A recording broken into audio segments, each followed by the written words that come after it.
Good morning, racers and race fans, and welcome back to day number 2 of weekend number 2, aka round number 4 of the 2025-2026 Sunday Funday series as a part of X Racing here at Steeplechase Ski Resort in beautiful Mazeppa, Minnesota.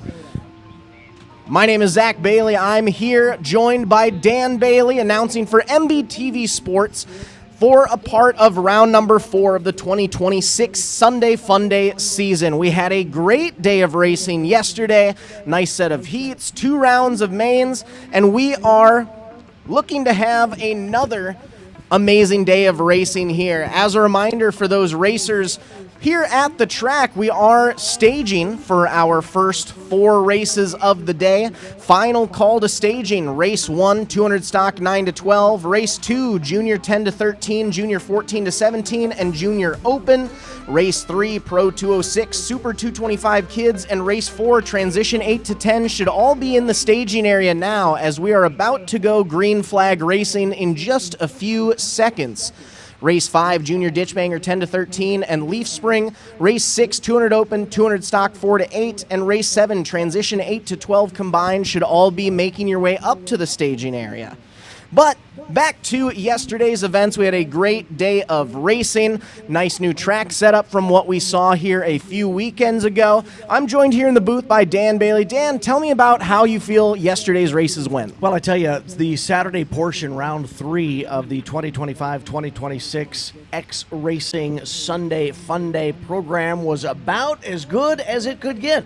The racetrack was very conducive to side-by-side racing, challenges for position. We saw position changes throughout the heats and the double mains for each division. The weather was acceptable. It wasn't overly cool, but it was cold enough to keep us on our toes. We had some excitement, battles to the checkered flag. We had excitement in both ends of the racetrack, the west end and the east end, and on the front and the back straightaway. We had a couple of mishaps that produced tumbles, but all the riders were able to get up under their own power. So we had a little bit of everything. I think yesterday was a great round 3 for the Sunday Funday series. And it means that round 4 is even going to be that much better. You know, we just got done with practice, and I had a chance to watch some of the racers, and I can already tell they are feeling a lot more comfortable than last night. I saw quite a bit more air between their treads and the ground this time. You know, in the nice bright sunshine here, everything is looking good. The track is all plowed, smooth, ready to go. And just like that, we're starting our lineup for our first race of the day, race number 1, 200 stock 9 to 12-year-olds. We have 8 entries in this first class, and those entries include youngsters such as Liam Peterson out of Lino Lakes, Minnesota, riding the 23 machine, Jordy Ignazuski from Wells, Minnesota, on the Triple Deuce, the 222. On the 524, one of yesterday's main event winners, we have Michael Rambo out of Lakeville, Minnesota, alongside Jace Wurtzberger on the 612 from New Ulm, Minnesota. J.C. Carlson out of Litchfield, Minnesota is going to be riding the 708. Blake Zebro from Lino Lakes, Minnesota on the 7-2.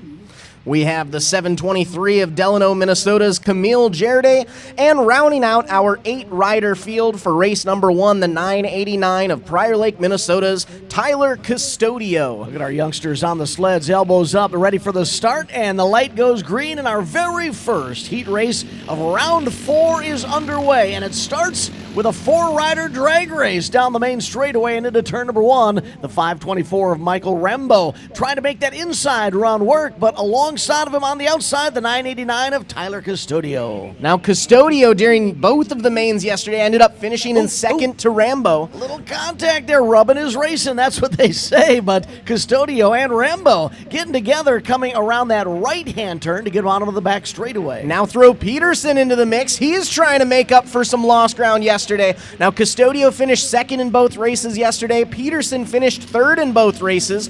And Würzburger, who's also trying to get into the mix, was in fourth. We have all four of our top four contenders battling it out up at the front of the field. 2 rows deep, side by side, as they head back into turn number 1 and get onto that fall-away field portion of the track. Right here, this left-hand turn, much sharper than it may appear to those of you who are watching via the live streaming coverage on MBTVsports.com. It is literally a 90-degree turn, and they're gaining speed coming on that downhill portion of the track. They have to make that left-hand 90-degree turn and then climb back up to get onto the back straightaway. Onto the front straightaway now. Rambo holding on to the lead. White flag is out. One more lap to go, but don't count out the 23 of Peterson. Peterson is hot on his tail, looking around to the outside. He is trying to get into the mix here, see if he might be able to take over that top spot. We have some lap traffic coming in. We'll see how this affects our racers out front. It was interesting to see Peterson trying to use a mid-groove run around that first turn. Not too wide, not too inside, but right down the middle. Was able to gain some ground on the 524, but unfortunately the 524 a bit quicker on the back straightaway for Peterson. So it is Michael Rembo picking up the heat race win in the 200 stock 9 to 12-year-old class. Liam Peterson on the 23 across the line second. And there was even a side-by-side battle for the third and fourth place spots between Custodio and Würzburger right behind them. Believe, unofficially, slight advantage may have gone to Custodio on the inside, but that was a close call as well. Some great racing out of our first race of the morning before we head into race number 2. Quick reminder, the program schedule looks like this. All classes will get a heat race, then all classes will get a first main event, and all classes will then get a second main event. Race number 2, Junior 10 to 13, Junior 14 to 17, and Junior Open 18 and under. Carter Bastier from New Prague, Minnesota is on the 252, racing in the 18 and under class. In the 14 to 17 junior group, we've got Julia Olson from Montevideo on the 521. In the Junior 10 to 13 class, we have the 052 of Zumbrota, Minnesota's Levi Rostad. Jovi Heineme racing the 101 out of Prior Lake, Minnesota. On the 109 is Brentley Kruzmark from Mazeppa. Riding the 591, Lyric Knighton from Trago, Wisconsin, and Wyatt Strizia from Elko, Minnesota rounds out the 5-rider field on the 973. 5 riders in the junior class get the green light, and they pull away. It's a drag race into the first turn, hole shot out front. And we have one racer leading the charge. We had a nice little 2-rider battle for second and third going on. Might get a 4th rider into the mix as well. But out front early, it's the 252 of Carter Bastier leading the charge. 591 of Lyric Knighton sitting behind in the wings in second. Lyric had a great Saturday portion, round 3 last night on the 591 machine. You can see that Lyric currently holding on to the number 2 position as 3rd and 4th now come into the shot at the end of the main straightaway. Through the black diamond drop on the rear end of the track, Bastier's going to make his way up to the west end. High banks take that big bowl left-hand corner to get his way back onto the front straightaway to put another lap in the books. White flag is out. One more lap to go for Carter Bastier. So Carter, of course, leading the Junior Open 18 and under class. Also leading the entire field, and Lyric Knighton on the 591, currently second in the overall, but leading the Junior 10 to 13-year-old class in this heat race. One final time through the west end high banks onto the front straightaway. Checkered flag is going to fly for the 252 of Carter Bastier taking the heat race win. The 591 of Lyric Knighton, though finishing second overall, going to take the heat race win in the Junior 10 to 13 class. There you can see with that speed shot on the live streaming coverage, the separation from the top 2 back to 3rd, and then from 3rd back to 4th and 5th as the checkered flag continues to wave to wrap up heat race action for race number 2 competitors. Up next, race number 3. We have another dual class race about to hit the track for you guys. Pro 206 and Super 225 kids about to make their way out there. The lone competitor in the Pro 206 class going to end up being the 25B of Foley, Minnesota's Bowden Nelson. In the 225 Super Kids class, Auburn Owen from Waconia, Minnesota is riding the 17. That's the yellow machine on the right side of your screen there. Hayes Carlson from Litchfield on the 409. Hayes is lined up on the outside of the trio that you see on screen. And the 612 is Jace Wurzberger from New Ulm, Minnesota. Green flag flies, and we are racing. The 17 of Auburn Owen with the quick jump out of the gate, but it's the 612 of Jace Wurzberger who's going to lead the charge and take the whole shot into turns 1 and 2. Saw a lot of great battles between these Super 225 kids in last night's round 3 portion of the program, and it looks like they're resuming with more fun this morning on the round 4 Sunday portion of the Sunday Funday program. Remember, back to Steeplechase for rounds 5 and 6, on January 17th and 18th. There is the 612 machine of Jace Wurzberger. And right behind him, a side-by-side battle for second and third as the 409 of Hayes Carlson makes a move to the inside of the 17 of Auburn Owen. Owen backslides 1 position to third. This just in, a quick note for our streaming viewers right now. Had some technical difficulties right at the beginning there, so we weren't live right at the beginning, but just want to give a heads up that tomorrow we will be broadcasting the full recorded session from today's races. So for those first couple races that we headed out with, didn't quite get to see on the live stream, we will be having those released tomorrow. So a quick note for those live streaming viewers, we do apologize for that slight issue, but this being said, back on the track for race number 3. The white flag has flown, meaning one more lap to go for the 612 of Jace Wurzberger out front. As Jace continues to set the pace at the front of the Super 225 Kids class, quick reminder, those of you watching from home can get involved online with MBTVsports.com. Send us your texts, your messages, your DMs, and we'll get them posted on the live stream for everybody to see. Checkered flag is out. Jace Wurzberger is going to get the heat race win. Hayes Carlson across the line second, and Auburn Owen will round out the top 3 in the Super 225 Kids opening heat race of the Sunday morning portion of this weekend's doubleheader. Race number 4 up next, transition 8 to 10-year-olds. Your starting lineup is going to look a little something like this. We have the 25K of Cashton Nelson racing out of Folly, Minnesota, alongside Michael Rambo, the 188 from Lakeville, Minnesota. Atop the 222 is Jordy Ignaziewski from Wells, Minnesota, and the 989 is Tyler Custodio, back for more fun. Tyler out of Prior Lakes, Minnesota. 4 racers in the transition 8 to 12-year-old class. Younger, smaller bodies, but bigger sleds as these 4 get ready for the green light and to rip out of the Steeplechase start gate.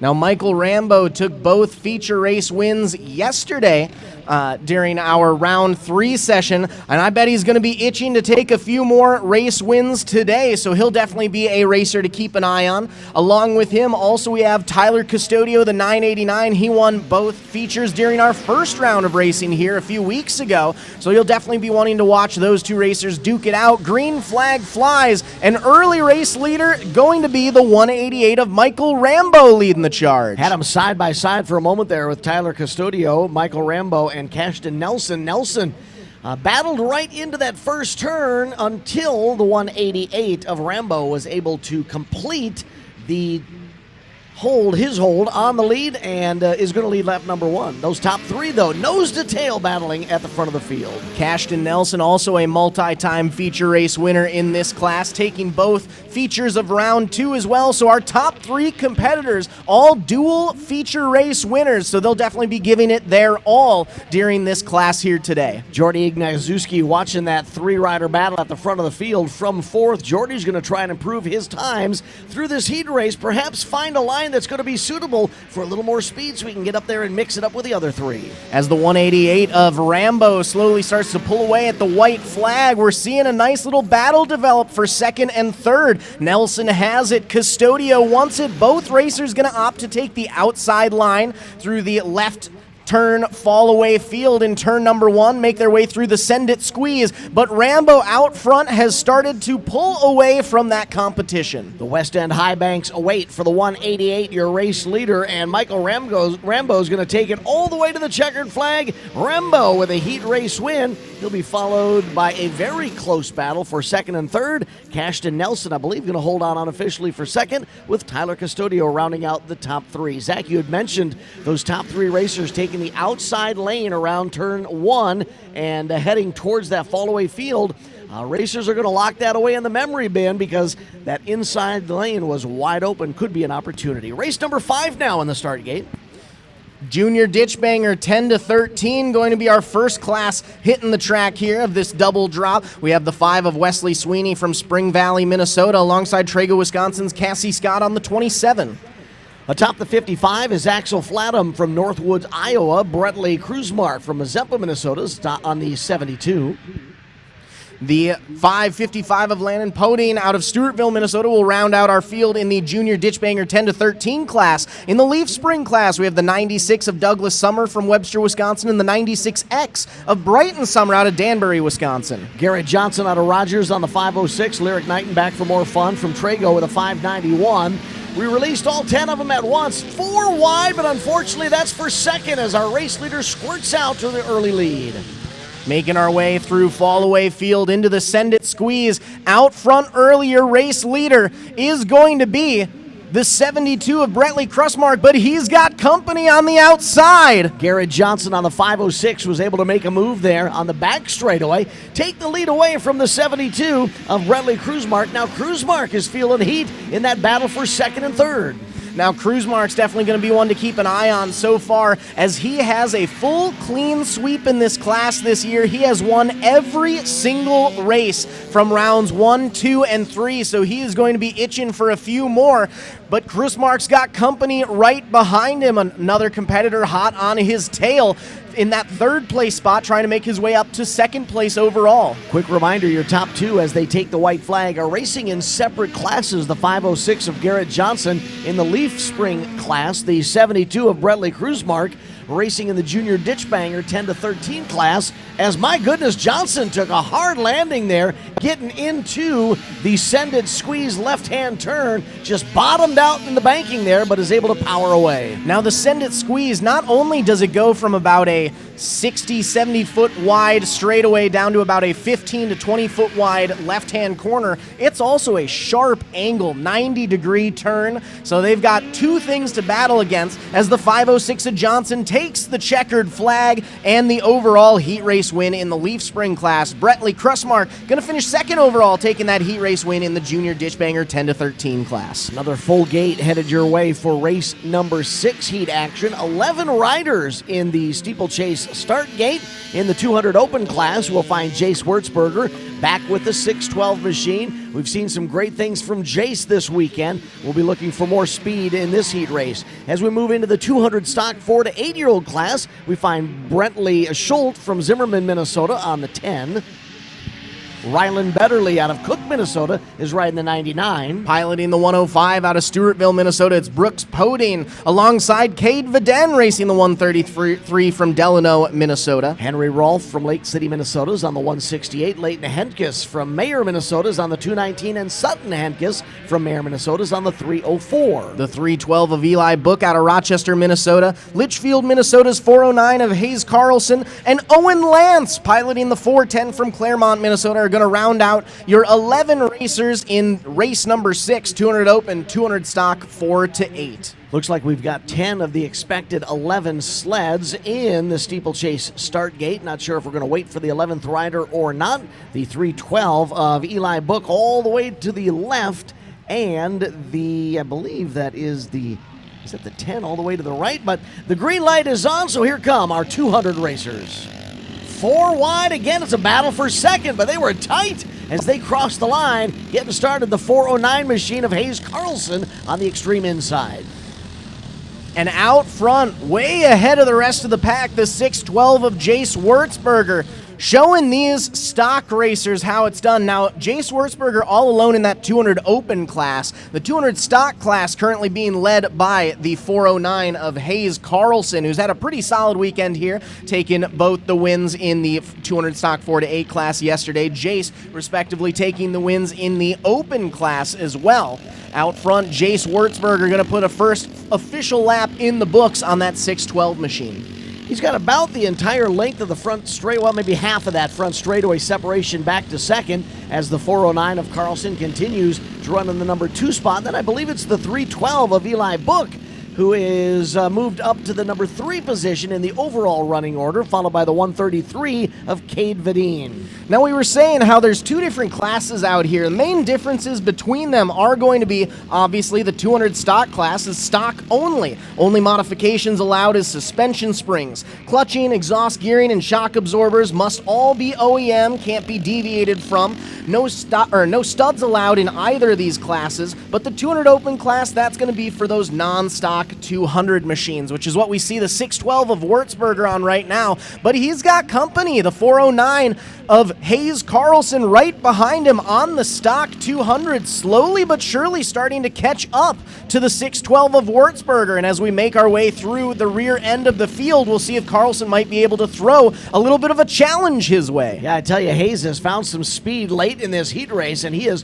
dramatically closed the gap. It may end up being too little, too late as they're racing towards the checkered flag right now. The 612 of Jace Wurzberger will hold on for the overall W. Hayes second place in the overall finishing order, but Hayes does hold on for the win in that 200 stock 4 to 8-year-old class. The 312 of Eli Book, the 133 of Cade Vedden, I believe unofficially rounding out the top 3 in that 200 stock 4 to 8-year-old class. Race 7 up next, transition 8 to 12 combined. Race 8 and 9, Ditchbanger 90 to 09, heats 1 and 2, as well as race 10, Kids Ditchbanger 8 to 12 and Junior Ditchbanger 13 to 17 should all be in staging. Race 11, 12, and 13 should be making your way up to staging if you haven't already. But your starting lineup for race number 7 is going to look a little something like this. 5 racers, the 25K of Cashton Nelson out of Foley, Minnesota, Jovi Heineme racing the 101 out of Prior Lake, Minnesota, Lakeville, Minnesota's Michael Rambo on the 188. Riding the 708 is J.C. Carlson from Litchfield, Minnesota, and rounding out the 5-rider lineup is Walter Stressy from Elko, Minnesota on the 973X. You can see the 101 of Heineme lined up on the inside of the Steeplechase start gate, with the 25K of Cashton Nelson lined up on the outside of the start gate. Elbows are up, riders getting ready, looking for that green light. They're still waiting. Not quite ready to turn them loose. Track workers making sure that every rider is ready to rock and roll. See, they've got them lined up tight. And the light is green, and away they go. It's a drag race between the 188 and the 25. Looks like Rambo is going to take the lead down the front straightaway and into turn number 1. Rambo took the heat race win and first feature race win yesterday. Cashton Nelson ended up taking that second feature race win and also dominated the weekend portion a few weeks ago, taking 3 of the 4 feature race wins in this class. So Cashton definitely has a score to settle with. Rambo wants to show who is the top dog in this class. Out front early, the 188 of Rambo, but don't look now. Nelson to the outside, side by side across the start-finish line. Nelson's going to take that outside line. Rambo down to the inside. Slight advantage to Nelson through the fall-away field and into the send-it squeeze. New race leader, ladies and gentlemen. Cashton Nelson used that outside lane to his advantage and was able to work around the 188 of Rambo. Rambo now losing ground on the second straightaway as Nelson has most definitely found some comfort and some speed across the line again, stretching that separation. Your race leader is the 25K of Cashton Nelson. White flag is out, 1 lap to go. Rambo isn't going to go without a fight, though, as he's slowly starting to reel in the 25K of Nelson once again. We make our way through the send-it squeeze, up through the split lane section to the Black Diamond drop, and it's going to be a half-lap charge to the end to see who's going to take this heat race win. Nose to tail and a bit of a drag race out of the West End high banks to the finish line. No changes as the checkered flies for the 25K of Cashton Nelson. Michael Rambo across the line in second. Third place sled all alone, going to make his way towards the checkered flag. Fourth and fifth will follow to wrap up our transition 8-12 combined heat race. And boy, oh boy, does that show just how fast our top two competitors were. In 3 laps, they put a half a lap gap in between them and that battle for third. Great to see those youngsters out there battling it out. Up to race number 8, Ditchbanger 90-09, heat number 1 of 2.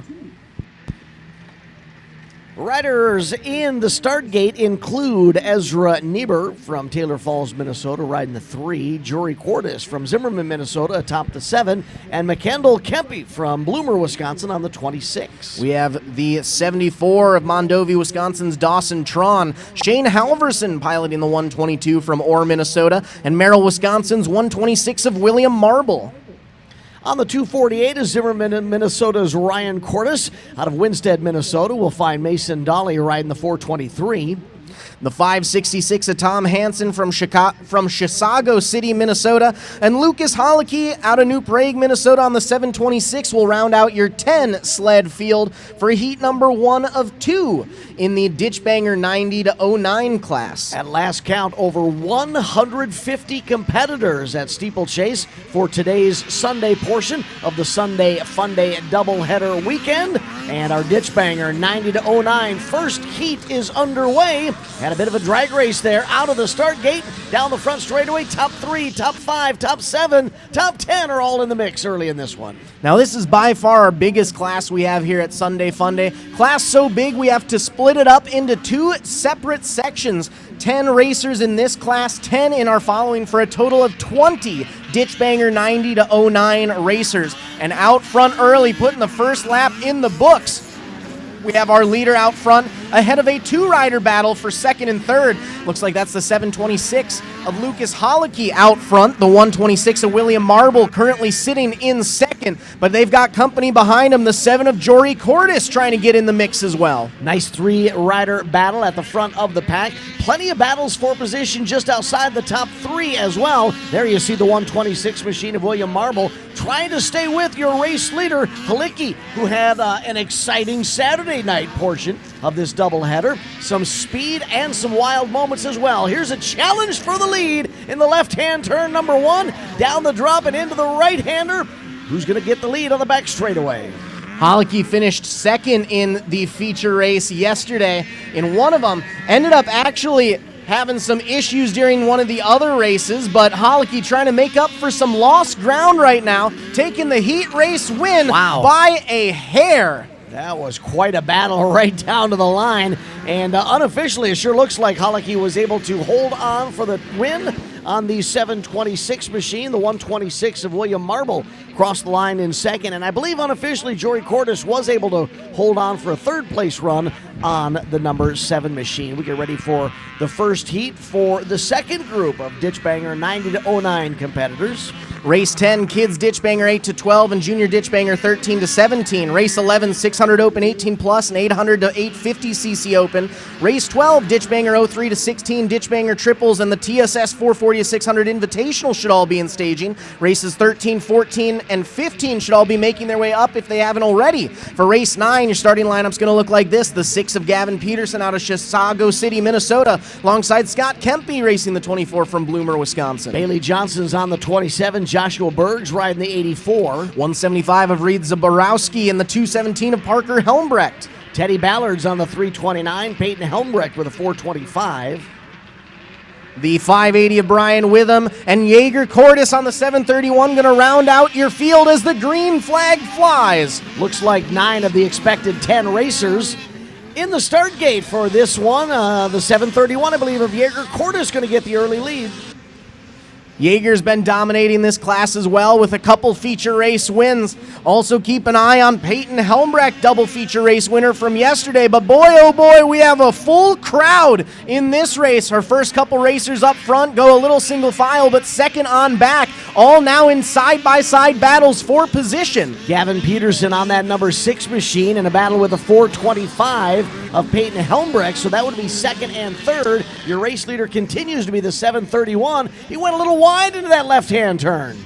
The 6 of Gavin Peterson's got some company on him as well as he's trying to make a way past for position, but the 329 of Teddy Ballard also trying to get in the mix to his side.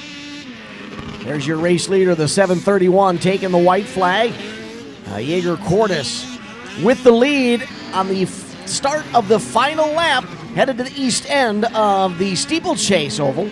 Going to take the outside line of that split lane section, make his way to the Black Diamond drop, and pull away from that battle for second and third. Up through the west end high banks, he's going to take that deep bowl left-hand corner onto the front stretch. Checkered flag is going to fly for Jaeger Cordes, taking the heat race win in the second half of the 90-09 class. 425, I believe, of Peyton Helmbrecht was able to hold on, actually race forward to a second place finish. I believe that's an unofficial call on my part. Looks like we've got a couple of sleds stuck together right on the inside lane of the west end high banks there, but nonetheless, Jaeger Cordes gets the heat race win on the 731. Well, we get those racers off the track there. I want to just take a moment to give a quick shout out to a few of our sponsors along for the ride this season. Wouldn't be able to be here if it weren't from help for the Hunter Hool Memorial Foundation, Steeplechase Ski Resort, DLO Excavating LLC, CNA Pro Skis, CF Moto, Husqvarna, Aeroplax Corporation, Ruck Excavating, Studboy Traction, and Fox Shocks. A huge shout out to all of our sponsors for the 2025-2026 season. And on to race number 10, Kids Ditchbanger 8-12. Your starting lineup is going to be the 27 of Cassie Scott out of Trago, Wisconsin, Amelia Tesmer racing out of Millville, Minnesota on the 33. Wells, Minnesota's Jordy Ignaczuski is on the 222. Landon Podine from Stewartville, Minnesota's on the triple nickel, the 555. In the Junior Ditchbanger 13-17 class, we have the 5 of Reese Allendike out of Cresco, Iowa. Wesson Bishman racing the Princeton, Minnesota number 14, and the 15 of Callan Weebush from Mazeppa, Minnesota. Nora Tesmer from Millville's on the 41, and Lyric Knighton from Trago, Wisconsin, back for some more Sunday Funday with a 591 machine. Looks like we're going to need to bring out the quad to help pull the 6 machine back of Peterson back towards the staging area, at least off of the racing surface. Gives us an opportunity to talk about some of the characteristics of this racetrack that may go unnoticed on the live stream. Those of you watching from home, the comfort of the man cave or the living room or the family room, wherever you're watching from, you may not be able to pick up on some of the subtleties that this racetrack presents to the racers. One of the areas of the track that I'd like to talk about is the Black Diamond drop. So that is the back straightaway. You see the racers come out of the Send It Squeeze, and they have to take a tight right-hand turn, which leads them onto what we're calling the back straightaway, which is a little further down slope than the front straightaway.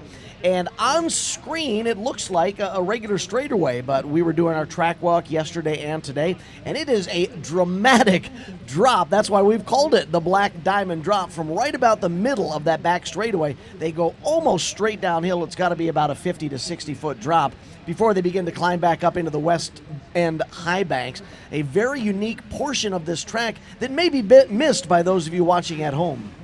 And the rest of the track goes the same. You know, like we've been saying, and we'll continue to push on this, it's hard to tell from the streaming, even, you know, honestly standing on the sidelines here in person, just how drastic some of these height changes are on the Steeplechase Sunday Funday track that we have out there, and also the, you know, width of the track changes as well. You know, we come out of the starting gate, we climb up, you know, probably about, would you say 30 to 40 feet up. It doesn't look as drastic on the screen, but quite a nice climb up to our Hail Mary Highway. We're going to go through a rhythm section of rollers, about 5 to 6 rollers there. But before we take a look at the rest of the track, we will be going green here momentarily for race number 10. Once again, that is Kids Ditchbanger 8-12 and Junior Ditchbanger 13-17 about to hit the track. Racers ranging in age, as the division names imply, from 8 to 17 years old. So these are a mixture of racers who may have been at it for a while, from their youth, from the single digits in the age range, to maybe some racers who are just getting started. So the Kids Ditchbanger and the Junior Ditchbanger classes, a great source of fun and entertainment for the racers in their lower teen-aged years. We've got a nice gate full of racers, and we are about ready to turn them loose. The flag is flown, green conditions are out, and we've got one rider down. That's the 591 of Lyric Knighton, hooked skis with a competitor just to the left, and up and over to the left goes that sled. We will stay green the rest of the track, I believe. We've had another get off at the end of the Hail Mary Highway right before we get into the rhythm rollers there. The track workers attending to both of those racers. Now, Lyric Knighton had a clean sweep yesterday in this class, took home the heat race win and both feature race wins.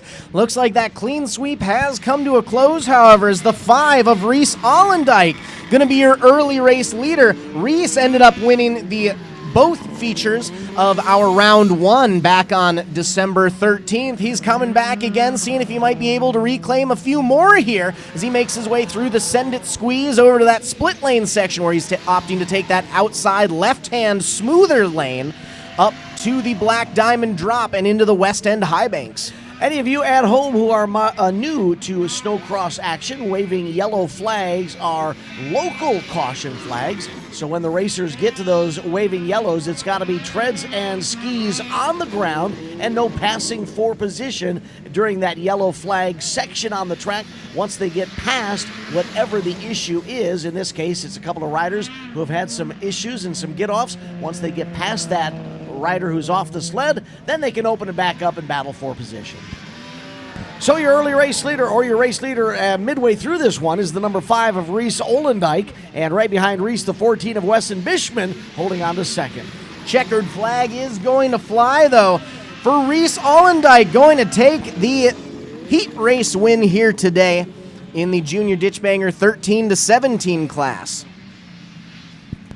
Race number 11 is already lining up in the start gate. This will be 600 open, 18 plus modern, and 800 to 850 cc open 18 plus. Here's your starting lineup for race number 11. In the open 18 plus modern class, Dylan Dorn from Zumbro Falls is riding the 5. Dustin Dorn from Elgin, Minnesota is on the 29. On the 33 out of Zimmerman, Minnesota, it's Connor Hintz alongside the 109 of Lake City, Minnesota's Aiden Leonard and Trevin Hopner piloting the 505 from Alexandria, Minnesota. Those 5 racers in the 600 open 18 plus modern class. In the 800 to 850 cc open 18 plus class, we have 4 additional competitors. Ridge Owen from Bloomington, Minnesota on the 7. Chad Sigurdsson from Zumbrota, Minnesota is riding the 111. On the 850 out of Lino Lakes, Minnesota, it's Rick Zebro. And rounding out your field, the 916 of Logan Spletzer racing out of Henderson, Minnesota. 9 racers, 2 classes for race number 11. All 9 of them on the start line as they await the waving of the green flag. One rider opting to line up just a bit behind those racers on the front line, including the 5 of Dylan Dorn and the 33 of Connor Heinz. Right behind them is the racer who's going to have to line up on, for lack of a better term, the second line for the start here of our 11th class heat race. Few racers to keep an eye on right now. In the 600 open class, the 5 of Dylan Dorn, 29 of Dustin Dorn, and the 109 of Aiden Leonard have all been feature race winners so far this year. Dylan Dorn took the clean sweep during round number 2 on the Sunday, December 14th portion. Last night, feature race winner was the 29 of Dustin Dorn alongside the 109 of Aiden Leonard. So we have quite a few feature race winners in this class alone. Yeah, the Dorns and Leonard put on a good show last night. They had some great battles for position in that 600 open 18 plus modern class on round 3 portion of the action. I'm not quite sure what the holdup is. I think we're still attending to one rider here on the front straightaway. So once we are clear, we will get back to green flag racing action.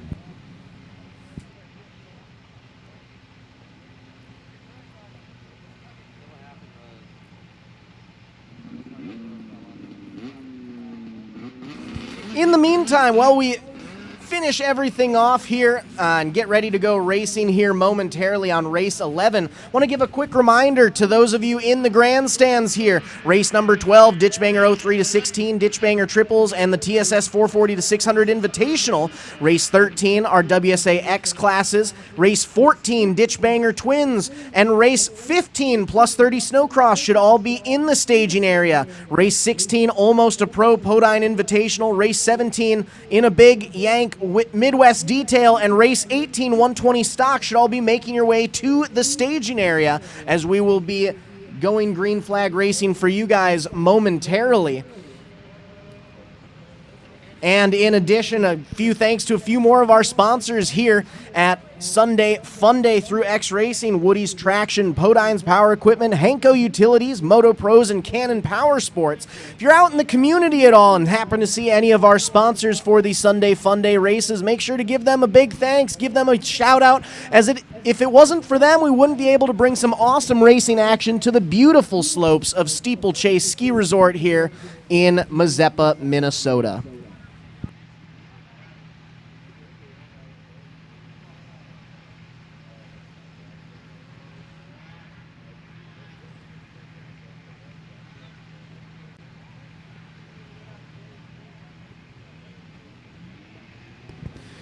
Racers seem to be at the ready. Green flag is gonna fly.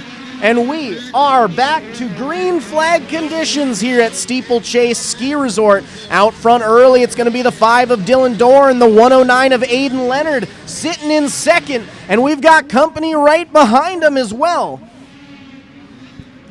Dorn holding on strong for the lead. Leonard giving chase, tucks down to the inside. They're side by side through the west end high banks. Dylan Dorn still with the slight advantage. Right behind them, it's the 850 of Rick Zebro, sitting in third place overall, leading that 800 to 850cc open class. Out front, it's still Dorn, Leonard, 1-2. Leonard tries to tuck down to the inside, not quite going to go there through the send it squeeze. You know, like we said, it goes down from about 50 to 60 feet wide down to about maybe 15 feet wide. So he's going to have to duck back, stay in that second place spot, find another area where he might be able to move up. White flag is out. One more lap to go for Dorn and Leonard. And the speed that these 600 Open 18 Plus Moderns carry here at a relatively tight oval at the top of the banking here in Steeplechase Ski area is quite impressive. Still the number 5 of Dylan Dorn, your race leader, under white flag conditions. He's got company, though. Last dash for the lead isn't going to do it for him. The 5 of Dylan Dorn is going to take the heat race win. 109 of Leonard going to finish second. And it looks like it's the 850 of Rick Zebro taking third place overall in the heat, going to win the heat race in the 800 to 850cc open class. That high-banked west end turn can be a deciding factor as they prepare to head towards the checkered flag. If a rider misses the apex, that sled pushes wide. That allows a competitor maybe to sneak underneath them and get a much quicker run out of that turn towards the waving checkered flag. Race number 12 next on our schedule. In the Ditchbanger 03 to 16 class, we have 3 entries. The 393 of Mitchell Fruth out of St. Stephen, Minnesota. Jake Wiebusch piloting the 828 from Lake City, Minnesota. And Elko, Minnesota's Bailey Strees on the 942. In the Ditchbanger triples class, a couple of entries. One from Rochester is Nick Sonnabend on the 9 machine, and Robert Olendike from Cresco, Iowa, riding the 18. And in the Thomas Snow Sport 440 to 600 Invitational, we have the 7 of Brian Schultz out of Zimmerman, Minnesota. Dan Herzog racing from Rogers, Minnesota on the 28. 506 of Garrett Johnson, 641 of Tyler Brown. And we're going to send them off. The 393 machine of Mitchell Fruth going to get the whole shot in turn number 1 and lead this pack down into the bottoms. But then that 2-rider battle for second and third was intense there for a moment. I believe that was the 828 of Jake Wiebusch holding on to the number 2 spot for a moment until the 7 of Brian Schultz was able to take that spot away. They resumed that battle in the West End High Banks. Wiebusch battles back down to the inside, goes for a crossover technique, isn't quite going to get it on the front straightaway, but as the 7 of Schultz goes to the outside, Wiebusch going to tuck down to the inside. Slight advantage over through the left end side of the fall-away field, and Wiebusch back up to second. The 7 of Schultz going to get a hefty push from the 506 of Johnson. Johnson now up to third. Wiebusch back to fifth.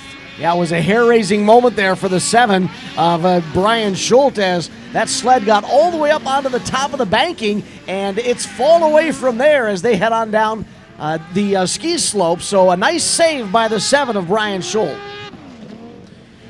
Wiebusch now setting Fruth in his sights, seeing if he might be able to make a last lap move up for the lead, but Fruth is out front, all but taking this win. One last drag race down to the line. Fruth is going to be your heat race winner. Weebush going to settle for second. It's the 506 of Johnson rounding out your top three, taking the heat race win in the Thomas Snow Sport Invitational class. 7, I believe, of Brian Schultz going to round out your top 4. 506 of Johnson had himself a good run. Johnson is unofficially going to get the win in that TSS 440 to 600 class. Weebush with the win in the Ditchbanger 03 to 16 class. We'll get ready for race number 13's heat.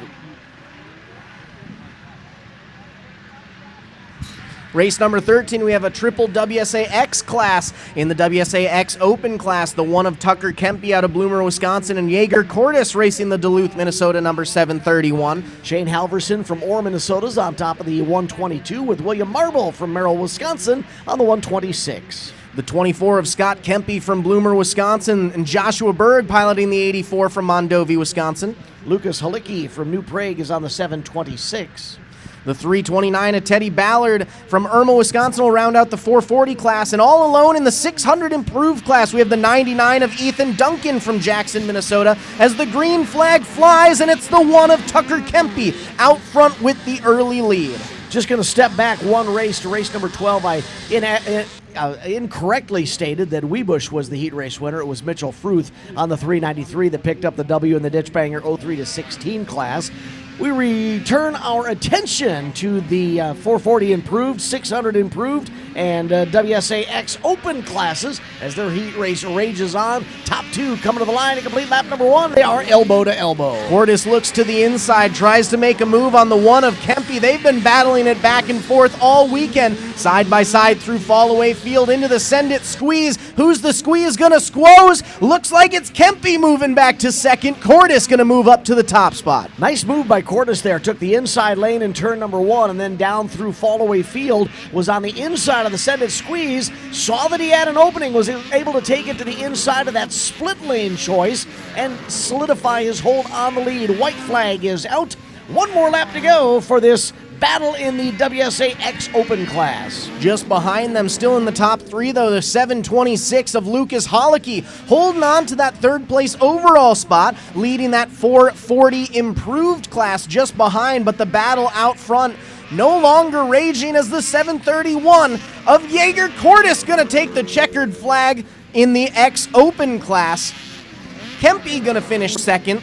Halicki, picking up the win in the 440 improved class. Lucas Halicki on the 726 machine. Ethan Duncan on the 99 by default as the sole entrant in the 600 improved class will get the W in that heat race.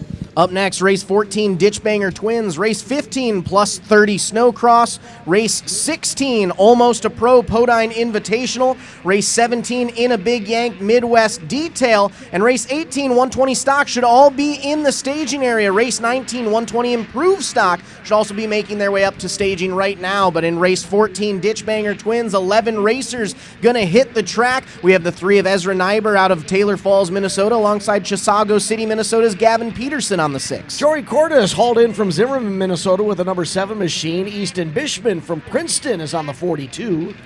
On the 74, it's Dawson Tron out of Mondovi, Wisconsin, alongside Jason Helmbrecht piloting the Howard Lake, Minnesota 217. Zimmerman, Minnesota's Ryan Cordes is atop the 248. David Olson from Montevideo on the 521. On the 566 from Chisago City, Minnesota, it's Tom Hansen. Brian Witham on the 580 out of St. Paul, Minnesota. And Anoka, Minnesota's Sam Wall on the 668 will round out your field as the green flag flies. The 3 of Ezra Niebuhr. Can't tell it. That was such a good start. Yeah. Can't tell if it was a jump or not, but he's going to move back to third as the 6 of Gavin Peterson going to take over the whole shot.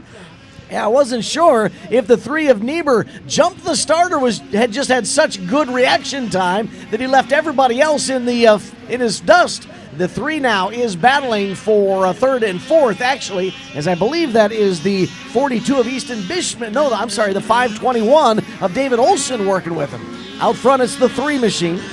Or the 6, excuse me. 6 of Peterson, 217 of Helmbrecht, 3 of Niebuhr, 521 of Olsen, and the 7 of Cordes are your top 5 as it currently stands. But boy, oh boy, do we have swips and swaps going on throughout the whole field in this Ditchbanger Twins class.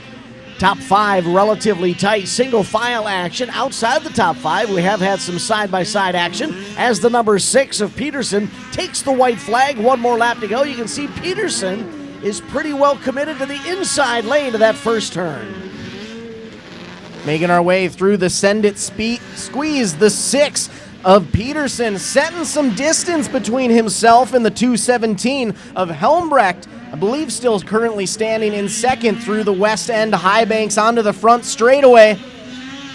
Checkered flag is going to fly for the 6 of Gavin Peterson taking the win today, as we've got one up in smoke. That's Ryan Cordes on the 248.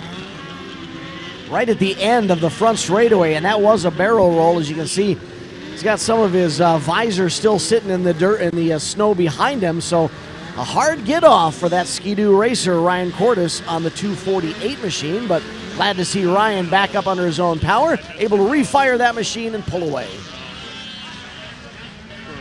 The 7 of Jory Cordes stopping to pick up the pieces from the family member's sled there. Well, we have a second one. They clean up some repairs there. Quick reminder about what some of our next activities are going to look like. Today is round 4 of the 2026 Sunday Funday season. We'll be back in 2 weeks for rounds 5 and 6, January 17th and 18th here at Steeplechase Ski Resort, before we head over to our first 2 races at Brainerd International Raceway for rounds 7 and 8 on Friday, February 6th and 7th. We'll be heading over there. Coming back February 21st, 22nd for rounds 9 and 10 at Steeplechase, and then we will round off the season tentatively for rounds 11 and 12 Saturday and Sunday, February 28th and March 1st, back in Brainerd International Raceway. Race number 15, plus 30 Snowcross is in the gate. Dylan Dorn on the 5, Justin Steck riding the 18, Dan Herzog on the 28. 29 of Dustin Dorn, 393 of Mitchell Fruth, and the 641 of Tyler Brown, all going to get the green flag to start things off. Dylan Dorn has been dominating this class so far, but it's the 18 of Justin Steck who's going to be out front with the early lead. Steck, your early race leader into that first turn, but now we've got the second, third, and fourth are right there with them, so top 4 trying to battle for positions on the opening lap. 5 of Dorn sitting in second, 393 of Fruth in third, then it's the 29 of Dustin Dorn rounding out your top 4, but we're all in close quarters as Steck tries to set a little distance between himself and the 5 of Dylan Dorn. Dylan Dorn giving chase. Going to see if he can make up some ground here, but it continues to be the 18 of Justin Steck on the back straightaway, which is further down slope on the Steeplechase ski hill. Now he makes that turn around the west end high banks onto the front straightaway. White flag is out. One more lap to go. Justin Steck was our first feature race winner of the year in this class. Hasn't been back to a race since, but he is trying to start off where he left things with a heat race win, making his way down the Black Diamond drop. There you can kind of see some nice air as he takes that decent drop up into the west end high banks onto the front straightaway. Checkered flag is going to fly for the 18 of Justin Steck with the heat race win. It's the 5 of Dylan Dorn finishing second. 393 of Fruth going to round out your top 3. Plus 30 Snowcross heat race in the books. We get ready for the Almost a Pro Podine Invitational race number 16 qualifying heat race. 8 entries in the Steeplechase start gate, including Joshua Podine from Stewartville, Minnesota on the Podine's Power Equipment number 3 machine. Christopher Book from Rochester on the Phil's Lawn Service 007. On the 129 out of Ostrander, Minnesota, it's Jesse Arnold, Easton Arnold piloting the 130. The 151 is David Raymond from Stewartville, Minnesota. Kyle Book out of Rochester on the 312. And rounding out your 8 sled field, both out of Stewartville, Minnesota, we have the 333 of Jim Ganson and Caden Boehm racing the 670. So 8 racers in the Almost a Pro Podine Invitational class. All 8 of them in the Steeplechase start gate. All racers should be in the staging area. We're on race 16 of 19, so almost done with our heat races for the morning as the green flag flies 670 early racer out front, but he's got company to his right. The FXR gear wearer is going to try and take the lead around the outside. That is, I believe, the 312 of Kyle Book. Yes, Book does indeed take the top spot away. Book, your race leader, the first half of lap number 1. The 3 of Joshua Podine giving chase. Joshua trying to work the inside lane there. In the west end turn, we've had another get off. Looks like that was the 670 of Bohm. Bohm had that early hop, was holding on to second. Has some issues through the west end high banks. Out front, though, our top 4 are now going to start to close things in a little bit. The 129 moves up to second, pushes all the way back to fourth. It's now the 151 of David Raymond up to second place spot. The 3 of Podine going to be sitting in third as the 129 of Arnold moves back to fourth. So you can see these sleds trying to manhandle the obstacles on the Steeplechase oval as our race leader takes the white flag. One more lap to go for the 312 of Kyle Book out front and pulling away from the rest of the pack. He was able to stay ahead of those issues with the 670 of Bohm up in the west end of high banks. Rest of the racers kind of got a little cluttered behind them, so that leaves a nice little gap, but we've got the 151 of Raymond trying to make charge, but the checkered flag flies too soon. Kyle Book going to take the heat race win for Book's Racing, Podine's Power Equipment, and CNA Pro Skis. The 151 of David Raymond going to finish second, and I believe it was the 3 of Podine rounding out your top 3 unofficially. Almost a pro. Podine Invitational heat races in the books. They'll be back out on the track 2 more times tonight. In staging, well, actually in the start gate, we've got race 17 in a big Yank Midwest detail. In staging, we have race 18, 120 stock, and race 19, 120 improved stock. Those micro racers will be on the track in a moment, but right now in a big Yank Midwest detail starting lineup. We have the 1 of Carver Hale out of Riceville, Iowa, alongside Nathan Hale on the 2. Reese Olendike from Cresco, Iowa is atop the 5 with Robert Olendike from Cresco on the 18. 43 of Claremont, Minnesota's Todd Coings, along with Winona, Minnesota's Harley Days on the 87. Troy Hale from Grand Meadow, Minnesota riding the 281. Parker Hale from Winona on the 282. So in a big Yank racers ready to rock and roll as we get ready for race number 17 heat race. Oh, an early start by a couple of racers there. Looks like the 87 of Harley Days with the quick jump off the line. Harley Dice, my bad. Dice, your early race leader, with the 18 of Robert Olendike giving chase. Then we've got a 4-rider battle for 3rd, 4th, 5th, and 6th, including the 5 of Reese Olendike in 3rd. Alongside him, the 281 of Troy Hale trying to make a move up, takes 3rd over momentarily, but the 5 of Olendike going to move on up to that spot, take it back away from Troy. Here comes that battle for position as the 87 of Dice continues down the front straightaway and into the first turn. Oh, one racer off the sled. That's the number 5 of Reese Olendike. A hard landing there for Reese, and that sled comes to a stop right in front of our camera. So it should be the 87 of Dice out front, 18 of Olendike in second, Robert Olendike that is, and then the 281 of Troy Hale rounding out your current top 3. We have a nice little 3-rider battle for position as well between the 43 of Koenigs. A couple other racers, white flag flies, one more lap to go for Harley Dice. So there you can see the 5 machine of Reese Olendike still sitting idle on the outside of that first turn. Dice is able to work to the inside, keeping the treads and the skis on the ground. Still your race leader. No passing under yellow flag conditions. The 1 of Carver Hale now has moved up to second. Carver Hale holding on to the number 2 position. One final time through the west end high banks with a decent gap between him and that battle for second. It's the 87 of Harley Dice taking the win for Factory Polaris circa 97. Not sure if Carver is actually a lap down or not, but also in the mix there, the 18 of Robert Olendike and the 281 of Troy Hale. So the checkered flies to wrap up our In a Big Yank Midwest detail qualifying heat race. 120 stock and 120 improved stock will be our next classes.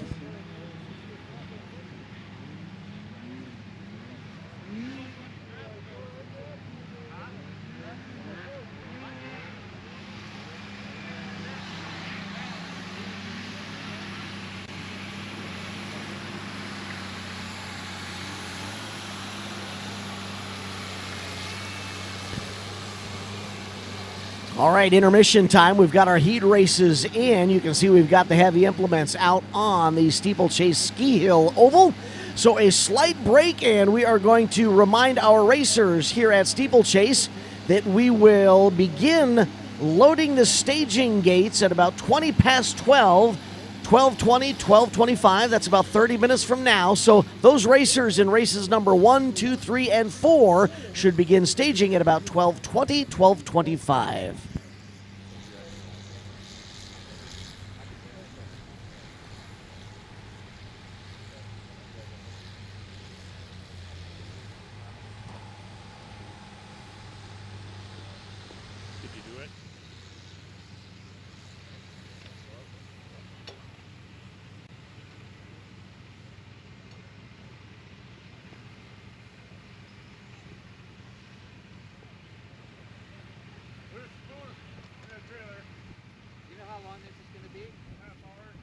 Right now?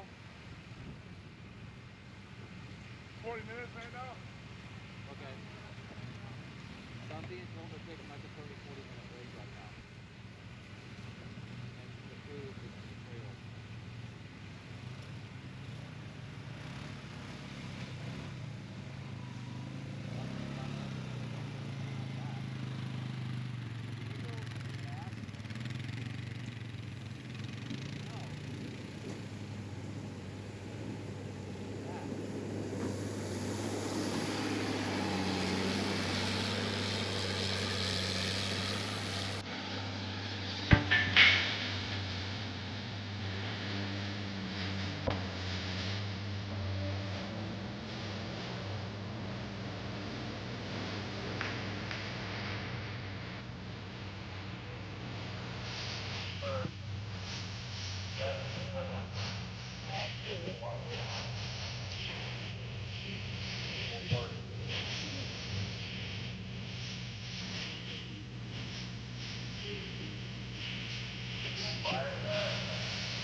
Freight is the backbone of the country, and as long as people need goods, they're going to need somebody to get it to them.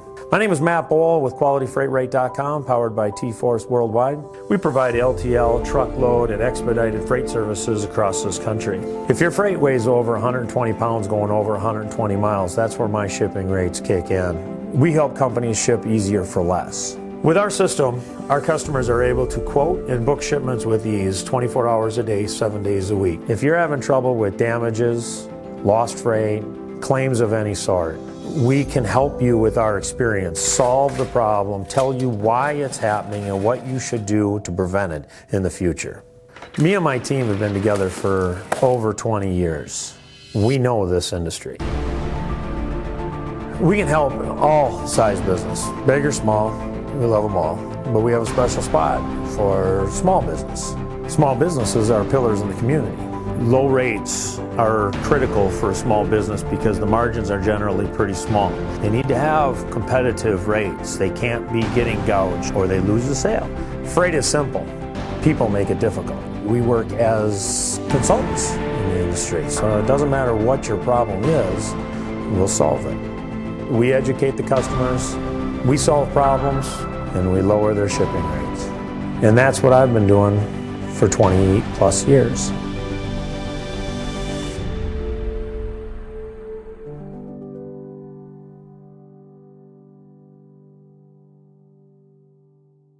At AmRamp Accessibility, our goal is to help people, and that means providing them with the best quality product and service possible. Built with powder-coated steel, our ramps are stronger and longer lasting than those built with wood or aluminum. Installed in a matter of days to ensure your safety as quickly as possible, our teams are here for you. I can get out. Yeah, much easier. Better, a lot better. Yes, thanks. I don't even have the words to explain how much easier it is. We're just so thankful for it, so thank you. Thank you very much. Find your forward with AmRamp accessibility today. Learn more at amramp.com.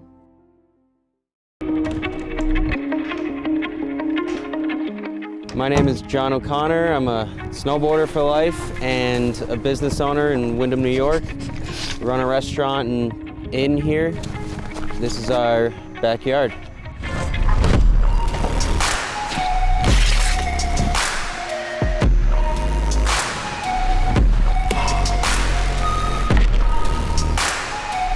Having a backyard park is really special because being able to snowboard at home and not have to get in the car, go to a resort, wait in a line, is your own creative space to do whatever you want, however you want. You're in your element. You're right at home, and it's a really good feeling when you can tune into the space around you with you and your friends and just make something special of it. The Tow Pro has helped my vision come to life with where I would like to take the backyard setup, and without it, it wouldn't be the same. It's the most easy to use, compact, portable, reliable rope tow that you can buy. It's the best thing that I own as far as what gives me happiness in life. Without it, it's not the same when you're hiking. To be able to keep riding and feel like you're snowboarding, that's what it's all about. And the Tow Pro has made that happen.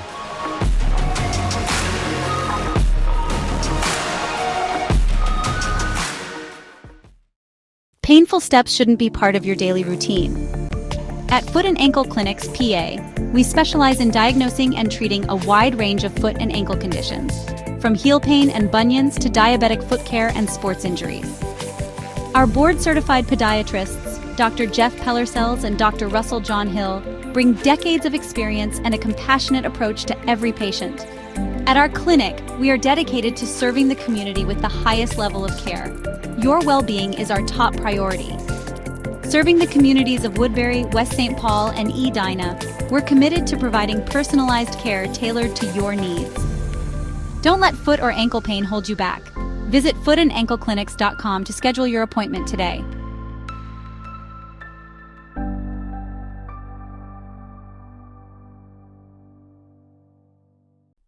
Every great journey begins with a trusted guide. And when it comes to finding your perfect home, there's no one better than Kathy Vetter. With over 10 years of experience and a passion for real estate, Kathy Vetter helps you find the perfect home, a peaceful country retreat, a cozy single-family house, or your very first step toward a lifetime home. She also specializes in commercial real estate, guiding you through every step of the way. From the heart of the metro to the scenic countryside, Kathy Vetter knows the Minnesota market inside and out, committed to finding the perfect fit for you, no matter where you are. Buying your first home can feel overwhelming, but with Vetter by your side, it's a smooth and exciting journey. She makes first-time buyers feel confident, supported, and understood, every single step of the way. From your first showing to handing over the keys, Kathy Vetter works tirelessly to ensure you get the home you've always wanted. Kathy Vetter, your trusted real estate expert across Minnesota. From vibrant metro living to serene countryside escapes to agricultural and commercial spaces. Let her help you unlock the door to your next chapter.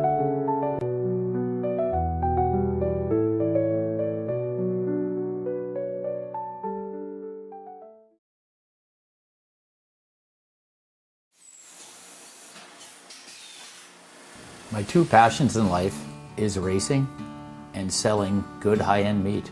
So my grandfather came here from Germany back in the late 20s. He decided to open his own shop in 1951. He had all the recipes, he had all the talent. His father was a meat guy. His father's father was a butcher. They weren't football players, basketball players. They were in the meat business. And that's our family. That's what we're good at. Old World Meats was derived from Frank's Meats. That was my grandfather's name. I know the quality of my beef is the best because I've purchased it directly from the ranchers that certified Angus beef. We know what our beef is continuously and it's very consistent. So we're located up here in Duluth on beautiful Lake Superior, just a stone throw off of Highway 61. I've lived here my whole life, and it's where I wanted to raise my family. To be successful, you need to have a talent. And I knew I was going to be in the meat business. I can taste spices, I can pick out flavors, where they need to come in, where they need to stop. So knowing your strengths are important and knowing where you came from. We have a hot snack stick that's got actually 8 different spices of heat in that, and it layers the flavors in the heat. That's what makes the difference with our product. The most exciting part was becoming coast to coast with the Old World Meats snack sticks. My neighbor stopped me on the street and said, "Paul, I was just down in Georgia and this gas station had your product." It was one of the highlights of the year. I don't know of a state at this point that we haven't had product in. Being in business in a small town really puts things into perspective. It's the little things for me to be appreciated and respected. So this whole operation here, it doesn't have to be the biggest, but it needs to have passion. And today, I'm changing lives of people that work with me. My guys are learning lifelong skills and values. That's the good stuff. Let's make the world a better place. Let's have a good time at it.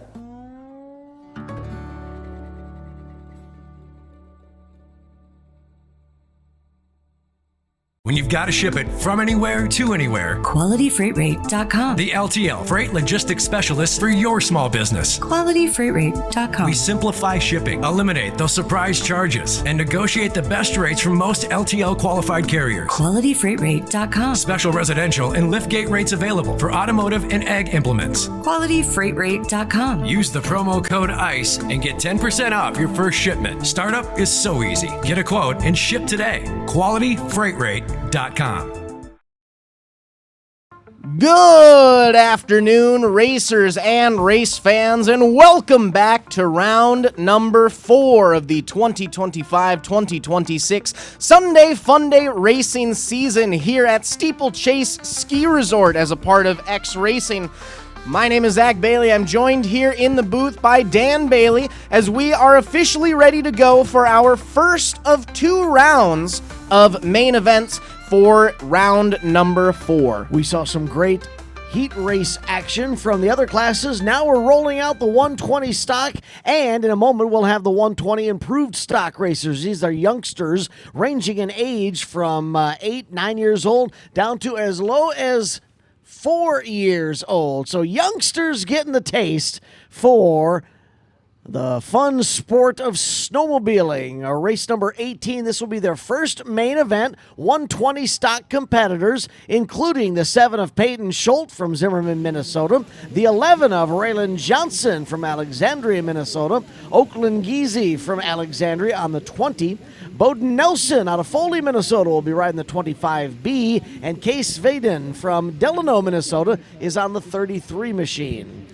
On the 168 out of Lake City, Minnesota, it's Benton Rolfe, the 304 of Sutton Hentges, one of yesterday's feature race winner out of Mayer, Minnesota, the 444 of Finnegan Mickelson from Sorona, Wisconsin, along with Amelia Mickelson on the 555, and the 709 of Colton Lance out of Claremont, Minnesota will round out your 10 sled field in the 120 stock class. Just saw a battle at the front of the field as the 25B of Bowden Nelson was able to sneak underneath early race leader Peyton Schultz on the 7 machine, and Nelson brought along with Case Veden on the 33 machine up to the number 2 position. There's the top 2 side by side as they head into the first turn, working around the 144.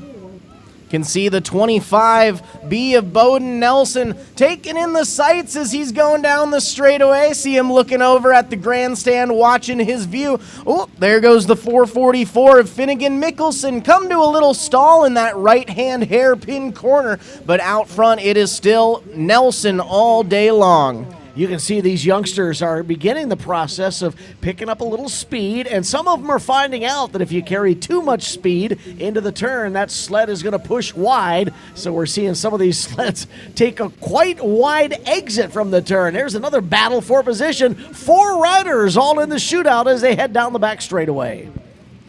Nice battles throughout the field here, and these racers out here are ranging from the eldest being 7 years old to, Dan, I'm going to have you guess. How old do you think the youngest racer is out there right now? Well, I can't lie. I do have their ages in front of me, but my initial guess would be 4 years old, but I think I'm going to be, I'm going to have my mind blown in a moment. Exactly. The youngest racer, we saw them out there earlier, the 444 of Finnegan Mickelson is a spry 3 years young. So we're getting them started early and introducing them to this wonderful sport of snowmobiling that we all enjoy so much.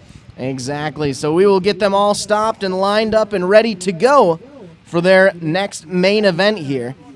So again, these two classes, 120 stock and a 120 improved stock, are running technically two main events back-to-back so that these youngsters can enjoy their time on the big track. We're actually using the tail end of the front straightaway of the big track to form the oval that these youngsters are competing on. There you can see the race lineup. Those of you watching the live stream on MBTV Sports can see the lineup of the racers in race number 18, 120 stock class, and race 19, the 120 improved stock class. We haven't mentioned Elliot Massman from Sauk Center, Minnesota on the 292, and Bennett Barris from Isanti, Minnesota on the 555. So altogether, we have 12 racers in the micro youth classes here. On the left of the screen, you can see the 304 of Sutton Hentges. That's the red sled being lined up alongside a competitor and probably a friend. You know, during our intermission, we were watching a lot of these youngsters who are going to be battling each other side by side, also just kind of having some fun, throwing bean bags, sliding down the snow hill, chasing each other around. So not only are they competitors, they're friends as well. Exactly. We have the 304 of Sutton Hentges on the inside. Just to his left, our right, looking at them from the front, it's the 25B of Bowden Nelson. Those two racers have been back and forth all season long. Then we have the 7 of Peyton Schultz getting into the mix. Couple racers in the rear of the field, you'll see them sitting there. That's the 292 of Elliot Massman and the 555 of Bennett Burns. They are in the 120 improved stock class. We'll be seeing them hit the track here in a little bit for their feature race. But right now, we're getting everything lined up for our 120 stock class. 7 machine of Peyton Schultz lined up right in the middle there as Zach was introducing us to some of the riders we see on the line. Green flag is in the air.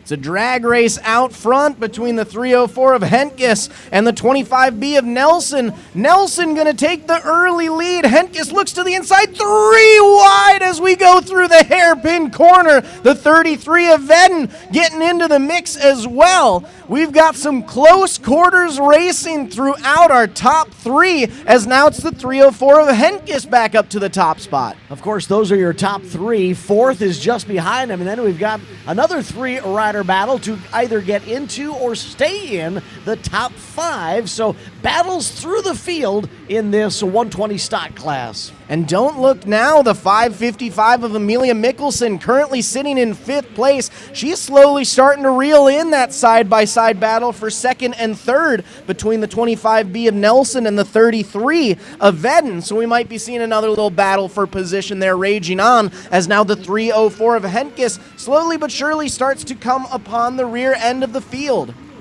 Yeah, Sutton's got a good run going here, closing in on the 444 of our youngest racer in the 120 stock class, Finnegan Mickelson.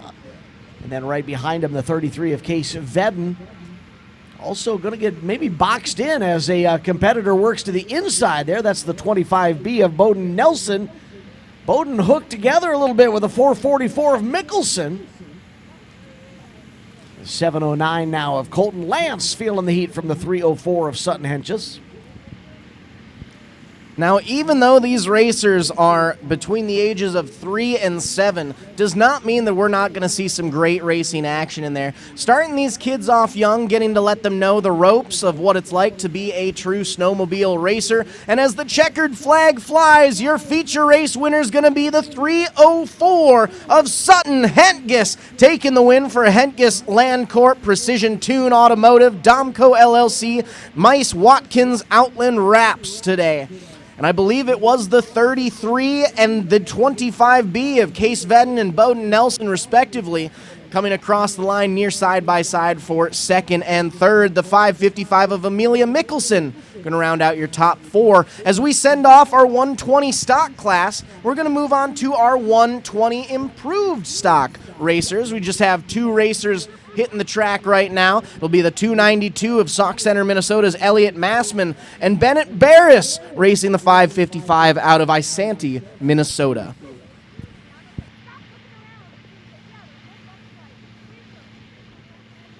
Now, we just had our 120 stock class out there, moving on to 120 improved stock. Similar classes, but not exactly the same, whereas that 120 stock class that we just saw, those are fully stock. Sled in this class must run following gearing ratios. Polarises are set to 420. Articat, Yamaha, and Skidoo are set to run 410. They can alter gears, run a taller top, smaller bottom, but the final drive ratio must equal what was called out. No studs were allowed in this class, and a 6850 RPM rev limiter must be ran. Now, in the improved stock class, this class is improved stock. They can change gear ratios. Still no studs allowed, and they still need to have that 6850 RPM rev limiter ran, but they are able to improve things slightly from the stock variations that we saw earlier on. As we get ready for this 120 improved stock main event, there you see the green flag. Quick reminder to racers in the pit area, 200 stock 9 to 12-year-olds should be in staging. That's race number 1 on the big track. Junior 10 to 13, junior 14 to 17, and junior open 18 and under to staging. Pro 206, Super 225 kids to staging, and transition 8 to 10. Those are our first 4 main events. All should be in staging, please. Green flag is flown in the improved stock class, and it's the 292 of Massman setting the pace and leading the charge early on, but the 555 of Barres holding on strong, just half a sled length behind.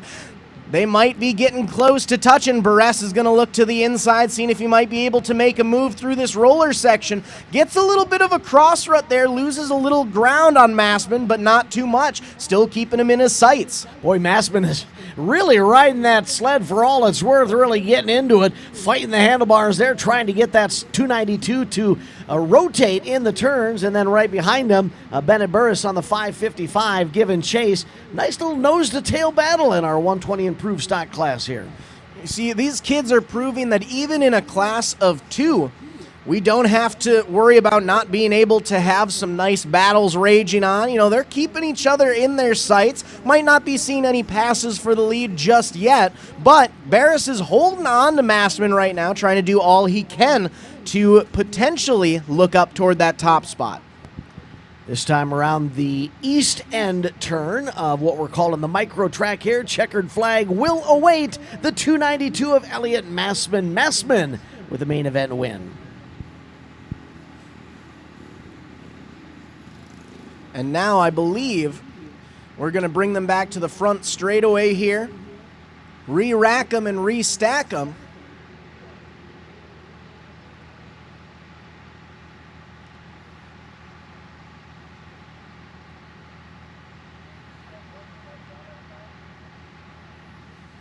And my apologies, I misran that. Thought we had already done 2 mains for the 120 stock class, but they must have just given a couple practice laps to start off. So now we are going to bring out our 120 stock class once again for their second main event. Last time around, the 304 of Sutton Henkes was your feature race winner. We'll see if Sutton will be able to continue what he's been doing all weekend long and take yet another win in the 120 improved stock class. However, keep an eye on the 25B of Bowden Nelson, as Nelson has taken a feature race win so far this year as well. Getting our sleds lined up there on the start line. Going to try and get all of them on the front line. 7 of the expected 10 on the track for this second main event. Another quick run through of what our starting lineup is going to look like. We have the 304 of Sutton Henkes out of Mayer, Minnesota, 33 of Case Vedden from Delano, Minnesota, and the 7 of Peyton Schult out of Zimmerman, Minnesota. Also includes the 7 of Raylan Johnson from Alexandria, Minnesota. Oakland Geis from Alexandria racing the 20. The 168 of Benton Rolfe out of Lake City, Minnesota. Final 3 in this 120 stock class, Finnegan Mickelson out of Sorona, Wisconsin. On the 444, Amelia Mickelson, also from Sorona, on the 555. And Colton Lance from Claremont, Minnesota, riding the 709. 304 of Sutton Henkes, your first feature race winner, lining up to the far outside, and it's going to work for him as he gets the hole shot going into that deep hairpin right-hand corner. Nelson in second, the 33 of Vedden right behind. The 555 of Mickelson going to round out your top four standing, just like we saw during the first feature race a few minutes ago. I liked seeing Vedden trying a crossover maneuver there. Comes back down to the inside on the east end turn. Now looks to the outside. He knows that he's got to run where the competition isn't. The 25 and the 33 have a nice little battle going on. It's for second and third. There's that crossover from the 33 again. Entered that turn on the outside, was able to make that sled rotate relatively easily. Got back to the inside of the 25, and they'll do it again on the east end. The 33 on the outside, the 25 on the inside as they enter. The 25 pushes to the outside. The 33 comes back to the inside. Can't quite get up alongside of him to hold on to that position. Another lap in the books for your race leader, Sutton Henkes, as he's starting to make his way through some lap traffic, able to get by the first racer with ease, but we'll see if he might draw in some crowds from those second and third place racers. Hey, the crossover maneuver worked for the 33 of a day. Oh, look out, we've got a youngster down. Looks like that was the 25B of Bowden Nelson sitting in second. He's going to go up and over. Case Viden sitting in third. Going to check on his buddy first before he keeps racing there. We're going to bring a quick pause to the action here, throw that yellow flag.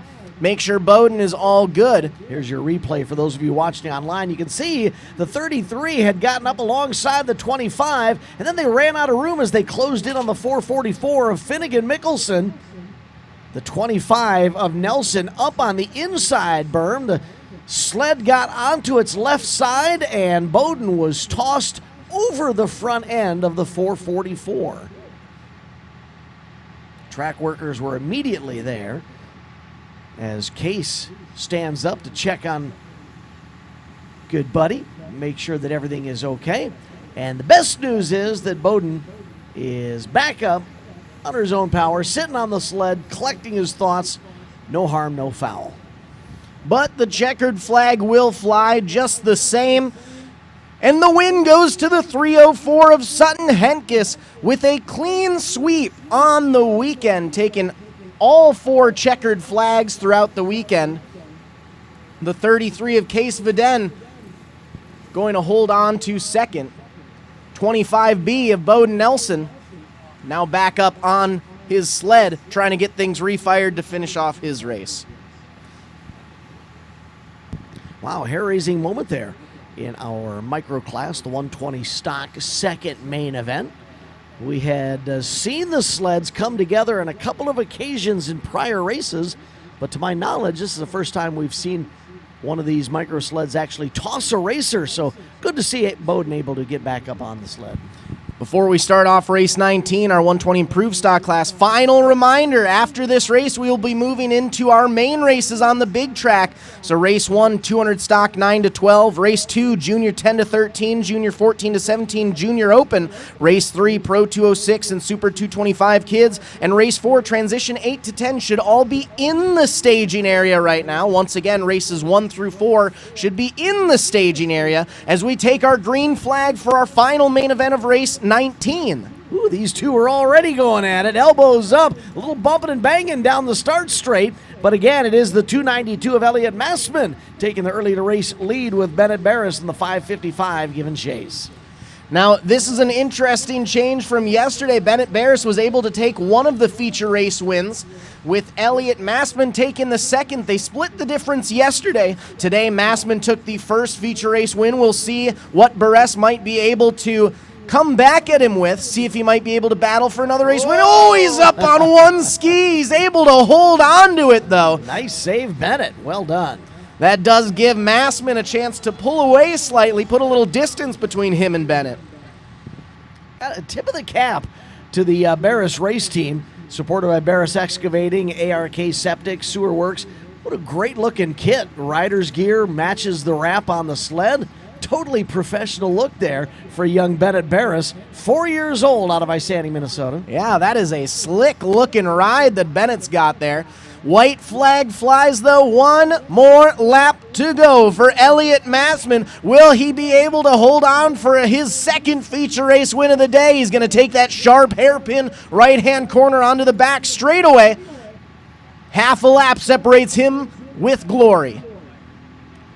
Final time around the east end turns 3 and 4, if you will, of this micro oval. Checkered flag is out. Elliot Massman will go 2 for 2, picking up both main event wins, followed by Bennett Barris on the 555. Great run by both of these youngsters in the 120 improved stock main events. And just like that, we have concluded our racing efforts in the mini classes on this small micro track that we have here, and we will be moving into the full-size large track momentarily. So race 1, 200 stock 9 to 12-year-olds. Race 2, junior 10 to 13, junior 14 to 17, and junior open. Race 13, pro 206 and super 225 kids. And race 4, transition 8 to 10 should all be in the staging area right now. Race 5, junior ditchbanger 10 to 13 and leaf spring. Race 6, 200 open and 200 stock 4 to 8. And race 7, transition 8 to 12 combined, should be making your way to the staging area if you haven't started to do so already. So we'll give our track workers an opportunity to clear the micro oval off the front straight. We're also going to bring the big snow machine out onto the track. We will be back with more green flag action momentarily.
In the meantime, while we get things all situated with our first 4 races of the day, or of the first round of finals here, take a look at some of our sponsors. Thank them out for bringing us onto the beautiful slopes of Steeplechase Ski Resort. Want to give some love to our friends over at Stud Boy. Get traction with an attitude with Stud Boy traction products and feel the difference in your snowmobile. Visit studboytraction.com or call 231-853-2323 today for more info. Along with them, we also have Woody's Traction, putting the action in traction since 1968. Visit woodystraction.com to learn more. Another final reminder to make your way up to staging. Race 1, 200 stock 9 to 12. We're going green flag racing in just a second for you guys. You should be up there if you aren't already. Race 2, junior 10 to 13, junior 14 to 17, and junior open should be in staging, along with race 3, super 225 kids, and race 4, transition 8 to 10. You all should be in the staging area right now if you aren't already. Race 5, junior ditchbanger 10 to 13, and leaf spring. Race 6, 200 open and 200 stock 4 to 8, and race 7, transition 8 to 12 combined, should begin making your way to the staging area. Few thanks to a few more of our sponsors. Waldock Customs, life is a journey, why not make it yours? Call 1-800-328-9259 or visit waldock.com today. And Power Lodge, with 5 locations across Minnesota. Find your next adventure at Power Lodge. Visit powerlodge.com today to find your nearest dealership. Well, we've got another moment in the break here before we get back to some green flag racing action. We're going to send out another quick reminder about what our upcoming races are going to look like. Today is round number 4 of the 2025-2026 Sunday Funday racing season. We will be back here on the beautiful slopes of Steeplechase Ski Resort 2 weeks from now, the weekend of January 17th and 18th for rounds 5 and 6. And then we'll be changing things up a little bit for rounds 7 and 8. Not only will we be at a new location, Brainerd International Raceway, but we're also changing up the days slightly. We have a Friday, February 6th race and Saturday, February 7th race for rounds 7 and 8 before we return back here for rounds 9 and 10 on Saturday, February 21st and Sunday, February 22nd. But up next, race number 1. We're in the gate and ready to go. Green flag flies. Your starting lineup looks like this. Heat race winner was the 524 Michael Rambo. Behind him, the 23 of Liam Peterson, 612 of Jace Wurzberger, 989 of Tyler Custodio. The rest of the field includes Jordy Ignagzuski on the 222 machine, J.C. Carlson on the 708, Blake Zebro with a 7-2, and Camille Jurdy with a 723. 5-rider battle at the front of the field. Top 2 are elbow to elbow. The 989 of Tyler Custodio is your early race leader. 524 of Michael Rambo holding on to the number 2 spot. Then it is the 723 of Camille Jurdy rounding out the top 3 as they complete lap number 1. I believe that might actually be the 708 of J.C. Carlson getting into the mix there, along with the 612 of Jace Wurzberger sitting in 4th. Wurzberger finished 4th last race, holding on strong to 4th, but he's trying to battle up into the podium today. J.C. Carlson, however, fresh face in the top 3, hasn't made it in the top 3 this weekend so far, but she's making a move on the inside, to the inside of Custodio. Carlson trying to make the move, but Custodio's cutting back down. He's able to hold on to 2nd and live another day. Out front, though, Michael Rambo is your current race leader as we make our way down the Hail Mary Highway and into Fallaway Field. Rambo was able to make the pass coming out of the right-hander after the split lane, which is right where he's approaching now with a 524 machine. Closing in on a rider at the tail end of the field is going to close things up again, and just like that, the 989 of Tyler Custodio reclaims the top spot for now. Wow, one thing's for sure, these kids are on another level right now. We've had multiple change for positions at the front of the field. We've got a nice tight race for 1st, 2nd, and 3rd. And like that, we see the white flag come out. One more lap to go for the 989 of Custodio. Let's see if Rambo and Carlson can make any moves. Carlson down to the inside, opting to take that inside lane away from those top 2 racers. Top 2 took the outside run around turn number 1. 3rd place 708 of Carlson took the inside. The 989 of Tyler Custodio then crossed over to take the inside of the right-hand turn to set him up for the back straightaway. Final time out of the West End High Banks. Here comes your race leader, the 989 of Tyler Custodio. Tyler's going to win main event number 1 in the 200 stock 9-12 class. 524 of Michael Rambo going to finish 2nd, and it's the 708 of J.C. Carlson rounding out your top 3 in race number 1, 200 stock 9-12. So this shows you how things can change from the qualifying heats to the main events. Heat race winner Michael Rambo had to settle for 2nd. Custodio finished 3rd in the heat, picked up the win in this first main event, and Liam Peterson finished 2nd in that heat race, not in the top 3 at the end of this first main. Race number 2 up next. In the Junior Open class, we have the 525 of heat race winner Carter Bastier. In the 14 to 17 class, the 521 of Julia Olson. In the junior 10 to 13-year-old class, Lyric Knighton from Trago, Wisconsin on the 591 was your heat race winner. Lyric is joined by Wyatt Strazy on the 973, Brentley Kruzmark on the 109, Hovey Heineme riding the 101, and Levi Rusted with a 052. 7 racers on the call sheet for race number 2. 6 of those expected 7 are on the start gate line, ready to rock and roll for their first main event. Racers at the ready. Green flag flies. And it's the 252 of Bastyr out front with the early lead. The 591 of Knighton just behind in second. 973 of Strazy holding on to third. Those top three racers will try and separate themselves from fourth on back, and they do that coming out of the squeeze and out of the back straightaway. Now to the Black Island drop. Still your race leader, the 252. Carter Bastyr out front, however, not too far behind the 591 of Lyric Knighton still giving chase. Knighton holding on strong, keeping Bastyr in his sights. Only about 2 sled lengths separate our top 2 racers. Right as I say it, Bastyr has a nice run into the Send It squeeze, going to gain a little bit of ground off of the 591 of Knighton, but Knighton still holding on, keeping him in his sights.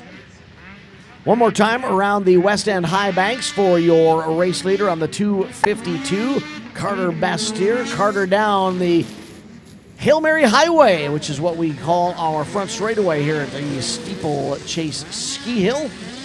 You see the backside as they work their way down towards the Send It squeeze. A tight 90-degree left-hander that sets them up for another hill climb to a right-hander to get onto the back straightaway. Now the Send It squeeze, it's an interesting portion of the track. Not only does it go from about 50 to 60 feet wide down to about 15 to 20 feet wide, but it also is a full 90-degree right angle in that left-hand turn, so it definitely is a double shot for both of those, or for all of our racers out on the track. Top 2 continuing to battle nose to tail. They're closing in on a competitor at the tail end of the lead lap. Going to have to find a safe line around that racer as they head back to the west end of the oval. Going to make their way by the 101 of Heineme nice and easy, but checkered flag is going to fly for the 252 of Carter Bastyr, taking the win today. Knighton gonna finish second, taking the feature race win in the junior 10 to 13 class. Rest of the field in tow behind. Race number 3 already in the start gate, Super 225 Kids class. Jace Wurzberger was the heat race winner earlier tonight. Jace out of New Ulm, riding the Uncle Mark's Sled Parts 612 machine. Hayes Carlson from Litchfield is on the 409, and Auburn Owen from Waconia, Minnesota, riding the 17. Race number 4, transition 8 to 10. Race 5, junior Ditchbanger 10 to 13 in Leaf Spring. Race 6, 200 open, 200 stock 4 to 8. And race 7, transition 8 to 12 combined should all be in the staging area. Races 8 and 9, Ditchbanger 90 to 09 should be making their way up to staging if they haven't already. For race 3, racers at the ready. Flagman sets the sights, ready to go, checks the riders. And I guess we're not going green flag right away. Thought I saw the setup ready to go there. It was quite a build-up, but there we go. We get our green flag in the air. The 612 of Jace Wurzberger has been great all weekend off the line. Jace is going to have to contend, though, with the 17 of Auburn Owen. Auburn got a good start, as did the 409 of Hayes Carlson. Hayes actually moving forward from third to second as they get to the end of the front straightaway. Race leader on the 612, Jace Wurzberger. The 409 of Hayes Carlson running second. Auburn Owen on the 17 running third. They're on the back straightaway. They take that drop down into the valley there before they climb the hill again to the West End High Banks. This time at the line, they will complete lap number 1 of the Super 225 Kids First Main. Now, Jace Wurzberger has a full clean sweep on the season so far. He has won both main events in the Super 225 Kids class during round 1, both main events during round 2. The following day, he won both main events yesterday for round 3. He won the heat race earlier today, and he's looking to complete this clean sweep again this weekend, and he is showing some strong sights as he makes his way through the West End High Banks onto the front straightaway and climbs up to the start-finish line. 612 machine, as Zach was just saying, has been so strong. Not only is the sled a well-put-together, well-managed machine that has a lot of power, but also Jace has proven to be a solid rider atop that sled as well. So a good combination has been able to put the 612 New Ulm racer out front every time on the track, and that's what we're seeing again on the Sunday portion of this weekend's doubleheader. Temperatures dropping here a bit in Mazeppa. Feels like there's a stiff breeze in the air, cooling off a little bit. This time at the line, though, things will heat up for Jace Wurzburger as the checkered flag flies. Wurzburger wins main event number 1 in the Super 225 Kids class. Second place going to go to the 409 of Hayes Carlson with the 17 of Auburn Owen. Going to round out your 3 sled field for race number 3. Transition 8 through 12 class will be next. This is main event number 1, race number 4. Heat race winner earlier this afternoon was Michael Rambo on the 188 machine. Right behind him, Cashton Nelson on the 25K.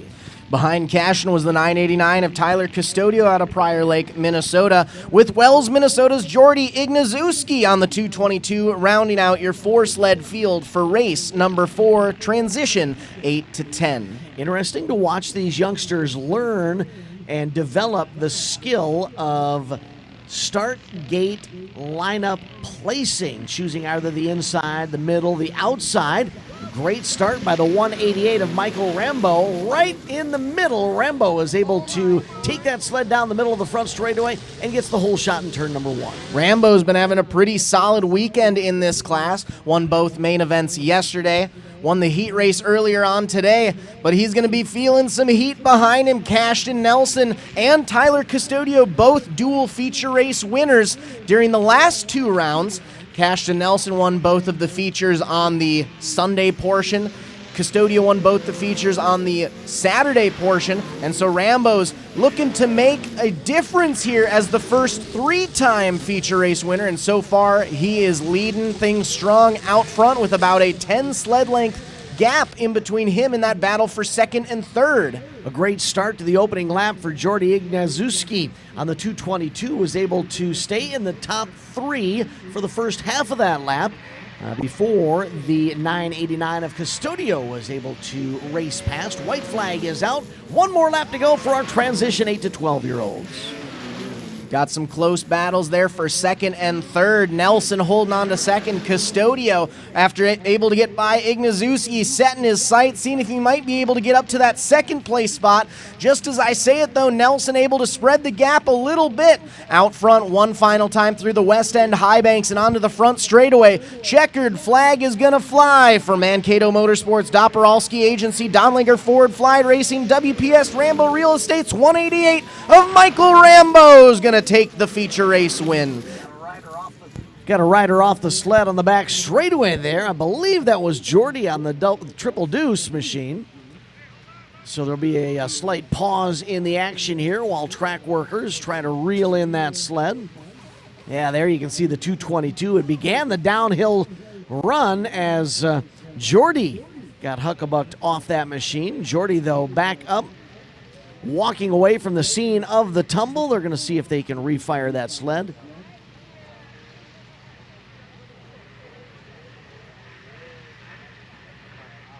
And give Jordy an opportunity to take the long walk back up onto the back straightaway as our track worker gets the sled powered up, pulling away.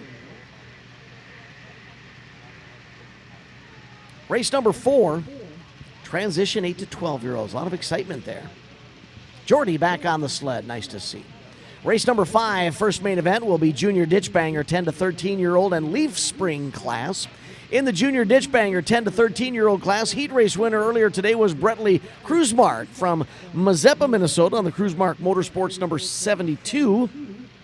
Brentley is joined by Wesley Sweeney from Spring Valley, Minnesota on the number 5. Cassie Scott from Trago, Wisconsin on the 27. Axel Flatham from Northwoods, Iowa, riding the 55, and Landon Podine from Stewartville, Minnesota on the triple nickel 555.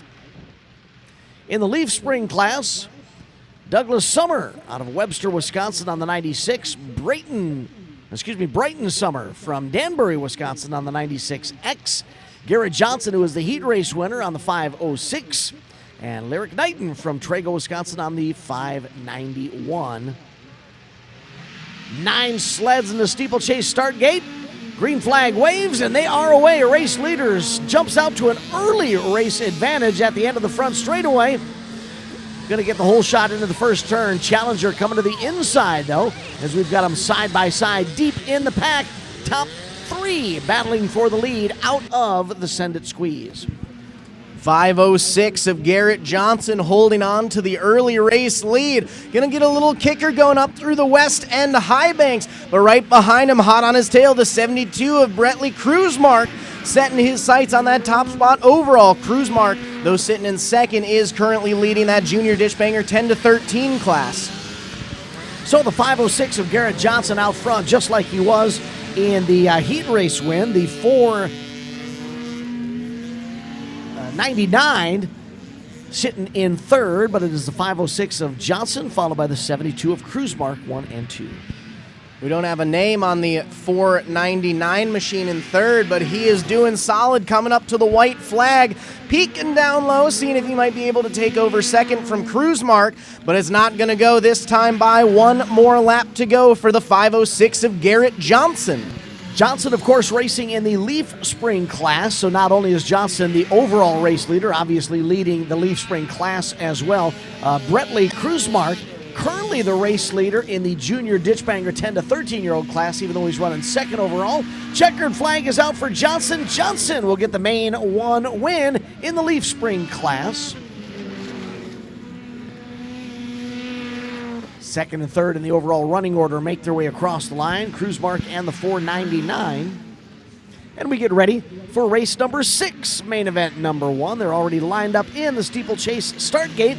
This is 200 open and 200 stock 4 to 8-year-olds. Race 7, transition 8 to 12 combined. Races 8 and 9, Ditchbanger 90 to 09 should be in the staging area. Races 10, 11, and 12 should be making their way up, but race number 6, 200 open, we have heat race winner, the 612 of Jace Wurzberger. In the 200 stock 4 to 8-year-old class, the 409 of Hayes Carlson out of Litchfield, Minnesota was your heat race winner. Hayes is joined by Eli Book from Rochester on the 312 and Cade Vedden from Delano on the 133. Those were your top 3 finishers in the heat race earlier today. We also had the 10 of Bentley Schult out of Zimmerman, Minnesota. Cook, Minnesota's Rylan Betterly on the 99 and the 105 of Brooks Podine out of Stewartville, Minnesota. Lake City, Minnesota's Henry Rolfe is atop the 168. Leighton Henches from Mayer, Minnesota on the 219 and Sutton Henches from Mayer, Minnesota on the 304. Rounding out the fields, the 410 of Claremont, Minnesota's Owen Lance as we go green flag racing. Jace Wurzberger, I believe I saw out front early on leading the charge in that 200 open class, but he's got some stock competitors right behind him on his tail. I see the 409 of Carlson was sitting in third. I believe the 133 of Viden was up in the mix as well. There's your race leader, the 612, coming out of the squeeze with that right-hander to get onto the back straightaway. And we've got one rider off the track. That's on the outside of the Send It Squeeze. So yellow flag is in the air. Can't quite see the number on that sled. So not quite sure which racer it is that's down in the trees. Out front, though, the 612 of Wurzberger still leading the charge. And it looks like he's set a decent gap between himself and the 409 of Carlson, sitting in second. This is the same order that they ran in their heat race earlier today. Wurzberger followed by Carlson, 1-2. Carlson with a nice gap behind him before we get back to the 168 of Henry Rolfe, currently sitting in third place overall. Third place overall, Rolfe, though, running second in the 200 stock class, just behind Hayes Carlson, so this is a good run for Rolfe. White flag is out for your race leader. Still waving yellow flags at the east end of the track, so it is tracks and skis on the ground, no passing for position while they are in the yellow flag areas. Still can't quite see the number on that one sled off the track, but workers working to get him back onto the track. But right now, Wurzberger still leading the charge, making his way down the Black Diamond drop. Oh, we've got another one off. Looks like that was the 105 of Brooks Podine off his sled. Checkered flag is in the air for the 612. The yellow checker is out for Jace Wurzberger. The 409 of Hayes Carlson will hold on for the win in the 200 stock class. Nice run by the 168 of Henry Rolfe.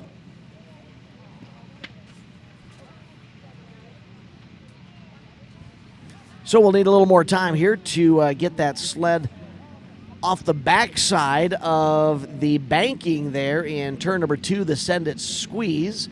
But that will give Zach and I an opportunity to introduce race number 7 competitors and call other racers up to the staging area. In race 7, transition 8 to 12 combined, we have Cashton Nelson from Foley, Minnesota, riding the 25K, who was the heat race winner earlier today, and Michael Rambo from Lakeville, Minnesota, back for some more fun with the Mankato Motorsports 188. Rounding out your 5-sled field, we have the 973X of Walter Strazy out of Elko, Minnesota, the 708 of Litchfield, Minnesota's J.C. Carlson, and piloting the Rays Sport and Cycle Rewire Rock Speed Effects number 101 out of Prior Lake, Minnesota, it's Jovi Heineme.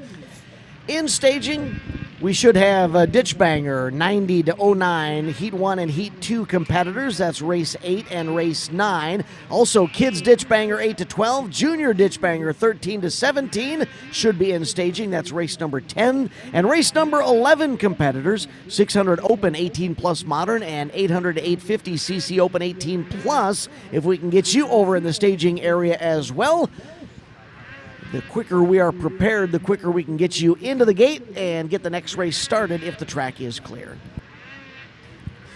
Just heard the go-ahead from track officials. Green flag is flying, and we are transition 8 to 12 combined racing. Michael Rambo on the 188 gets a great charge out of the gate and is going to lead this field down the front straightaway. Then it's a side-by-side battle for second into that first turn that gets decided quickly as the 25K of Cashton Nelson takes over the number 2 position and now sets his sights on the lead. 973X of Walter Strazy also with a solid start there, holding on to third, but Rambo's got company up front. Nelson looking to the outside, he's able to make the pass stick, and we have a new race leader. Cashton Nelson able to muscle his way around the outside of the 188 of Michael Rambo. So Nelson, your race leader now, as we are a lap and a half into this one. The 188 of Michael Rambo has not lost much ground, though. Let's see if Rambo can battle back, perhaps toss another challenge at the race leader. Rambo and Nelson split the features yesterday, both with one feature race win. Nelson won 3 of the 4 races last time we were here for rounds 1 and 2. He's looking to do the same this weekend. Nelson about 1 sled length ahead of Rambo, but Rambo is not giving up. Here he comes. Rambo was able to drive it a bit deeper into turn number 1 at the end of the front straightaway. Closed that gap on the 25 of Nelson, but Nelson able to get out of the Send It Squeeze in that right-hand turn quicker and reestablishes that multi-sled length lead. Up and over the start-finish line. Checkered flag is gonna fly, and Cashton Nelson is a feature race winner. Rambo gonna end up finishing second. Rest of the field gonna follow in behind. I believe it was the 973X of Strazy finishing third unofficially. So the checker wraps up race number 7, transition 8 to 12 combined. First main event, and we get ready to bring out the Ditchbangers, the 90 to 09 class, the largest class we have this weekend with over 20 entrants. The first group, main 1, is in the gate now, consisting of heat race winner Lucas Halicki from New Prague, Minnesota on the 726, and William Marble from Merrill, Wisconsin on the 126. We also have the 7 of Jory Cordes out of Zimmerman, Minnesota, the 3 of Ezra Nyber from Taylor Falls, Minnesota, and McKendall Kempe racing the 26 from Bloomer, Wisconsin. Mondovi, Wisconsin's Dawson Traun will be atop the 74 with Orr, Minnesota's Shane Halverson riding the 122. 248 Orion Cordes out of Zimmerman, Minnesota. Winstead, Minnesota's Mason Dolly on the 423, and the 566 of Tom Hansen will round out your 10 sled field for the first of 2 halves in the 90 to 09 Ditchbanger class. A great start by the 7 of Jory Cordes. Was able to get the lead early in this one, but now is being challenged down at the east end of the oval. Top 6 actually, in a battle at the front of the field as Cordes on the 7 gets gobbled up by the competition. Loses first and second, as now is in threat of falling out of the top 3. Out front, though, early race leader, I believe that's the 726 of Lucas Halicki leading the charge. Hollicky's had a pretty solid weekend here so far, but he's got William Marble on the 126 all over his rear end. Marble trying to put all the marbles into this one, see if he might be able to take over that top spot. Ezra Niebuhr on the 3 machine, running third in the order, was able to battle through the pack and take over a position in the top 3 right behind Nieder. I believe we still see the 7 machine within the top 5. White flag is out. One more lap to go for this intense 2-rider battle at the front of the pack. Both riders opting to take that outside line through Fallaway Field and into the Send It Squeeze. The 126 of Marble with all sorts of power going into that squeeze. Going to give Holicky a chance to pull away. Put nice gap there, but he gets stuck in some of the soft stuff. It's going to be a drag race to the line with Holicky taking the feature race win. William Marble on the 126 with a solid showing, going to end up finishing second, and it's the 3 of Ezra Niebuhr rounding out your podium for the first of 2 halves in the 90-09 Ditchbanger class. Great job by Lucas Halicki of not letting that soft snow slow him down too much. He was able to power back out of the heavy stuff and retain his hold on the lead. Second group of Ditchbangers now in the start gate, including your heat race winner, Jaeger Cordes from Duluth, Minnesota on the 731. We also have the 425 of Peyton Helmbrecht out of Howard Lake, Minnesota, the 6 of Gavin Peterson from Chisago City, Minnesota. Scott Kempe from Bloomer, Wisconsin on the 24. Bailey Johnson out of Alexandria riding the 27. Joshua Berg from Mondovia on the 84. 175 of Durand, Wisconsin's Reed Zaborowski. 217 of Parker Helmbrecht out of Howard Lake, Minnesota. And Brian Witham from St. Paul on the 580. He's going to round out our 10-rider field. They are watching for the green flag. Flag goes up. Sleds rocket away. Who's got the whole shot at the end of the front straightaway? 731 of Cordes out front early. Then it's the 6 of Peterson. Hot on his tail in second. The rest of the pack of hungry dogs in tow as we're 3 wide momentarily just outside the top 2. I don't know how they fit all 3 of them into that tight left-hand turn that we have dubbed the Send It Squeeze, because it squeezes them down to about 15 feet width of that racetrack. Somehow they were able to make their way through. We've got a new race leader as the 6 of Gavin Peterson has taken over the top spot. Peterson, Cordes, 1 and 2. Then we've got a nice little gap before we get back to our 3rd place racer. I believe it might be the 580 of Brian Witham holding on to that 3rd place spot, but he's got all sorts of company hot on his tail. 217 of Parker Helmbrecht holding on to the top 5 as well. White flag is out. 1 more lap to go for the 6 of Peterson. Peterson has to fend off the 731 of Jaeger Cordes. Remember, Cordes was the heat race winner, so this is quite a comeback for Peterson to battle from outside the top 2 in the heat to the lead in this first main event. Taking that final turn onto the front straightaway, checkered flag is in his sights, and Gavin Peterson's a feature race winner for FXR, Skidoo, and Woody's.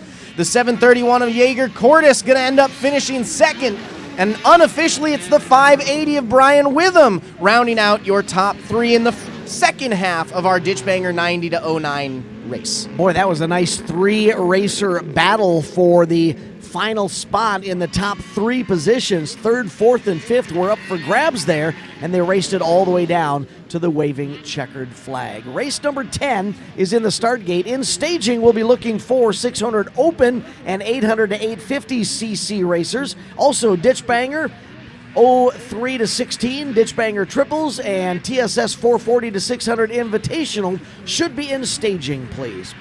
Race number 10, first main event, Kids Ditchbanger 8 to 12 and Junior Ditchbanger 13 to 17. In the 8 to 12 class, we've got Cassie Scott on the 27, Amelia Tesmer on the 33, Jordy Ignazuski riding the 222, and Landon Podine on the 555. In the Junior Ditchbanger 13 to 17 class, heat race winner was the 5 of Reese Allendike out of Cresco, Iowa. We also had the 14 of Wesson Bishman, 15 of Callan Weebush, 41 of Nora Tesmer, and Lyric Knighton on the 591 as the green flag flies. Lyric Knighton Side by side with the 5 of Reese Allendijk is your early race leader. Allendijk to the outside. He's able to take sole possession. It's Allendijk, Knighton 1 and 2. We had a couple of sleds get locked together coming right out of the Steeplechase start gate. They were able to separate themselves, so there was no issue there, but tense moments right out of the gate. They were able to settle that, but out front, it's the number 5 of Reese Allendijk. Little bit of space before we get back to our third place racer, but that battle for the lead is staying hot. Allendijk has it. Knighton wants it. Only about a sled or two separate our top 2 racers. You can see on the live stream there, top 3 have pulled away from 4th on back. Still plenty of battles for position, either to get into or stay in the top 5, or perhaps to have a good run in their class. But as the white flag flies, it's the 5, of Reese Allendijk out front. One more lap to go for Allendijk.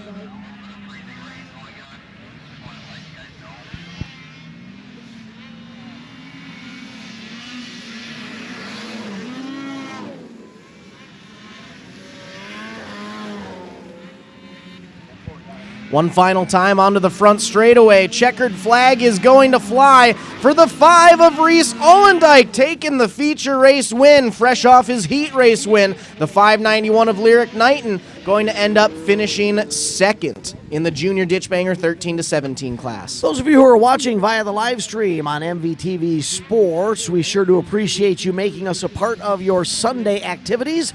Do want to let you know that we do have a little inclement weather headed this way. We will see if that's going to impact our cameras at all, but we will continue filming and streaming for as long as we can. Race number 11 now is on the track. 600 Open 18 plus modern and 800 850 cc Open 18 plus.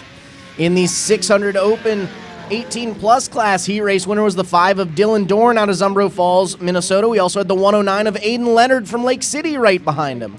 Dustin Dorn rides the 29, Connor Heinz on the 33, and Trevin Hepner is atop the 505. In the 800 850 cc Open class, heat race winner was the 850 of Rick Zebro out of Lino Lakes, Minnesota. We also had the 7 of Ridge Oyen from Bloomington, Minnesota.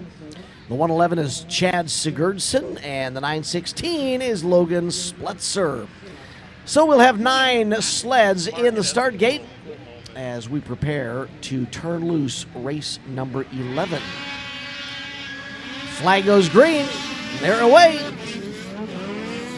3-rider drag race, 3 wide into the first turn. Early race leader looked to be the 33 of Connor Hintz. Hintz hasn't been in our top 3 so far, but already has been surpassed by a couple extra racers. I see the 850 of Rick Zebro up there. We also have the 109 of Leonard leading the charge now. Yeah, Aiden Leonard out front. Got a great run around the east end of the oval. Charging up through the field is the number 5 of Dylan Dorn. Dorn currently running third. So it is the 109 of Leonard, 850 of Zebro, 5 of Dorn, and the 33 of Hintz, 1, 2, 3, 4. Just behind them, the rest of the field in tow. Zebro, Dorn, and Leonard have been alternating feature race wins in these classes all weekend long. White flag flies, 1 more lap to go for Leonard. That is a nice 4-rider battle for 2nd, 3rd, 4th, and 5th. And as I was speaking of that, we saw the 109 of Aiden Leonard almost toss it all away, got major air at the end of the Hail Mary Highway front straightaway and into the first turn. Was able to stick the landing, though, and he's on his way towards the waving checkered flag and the main event win. Cross the line, second.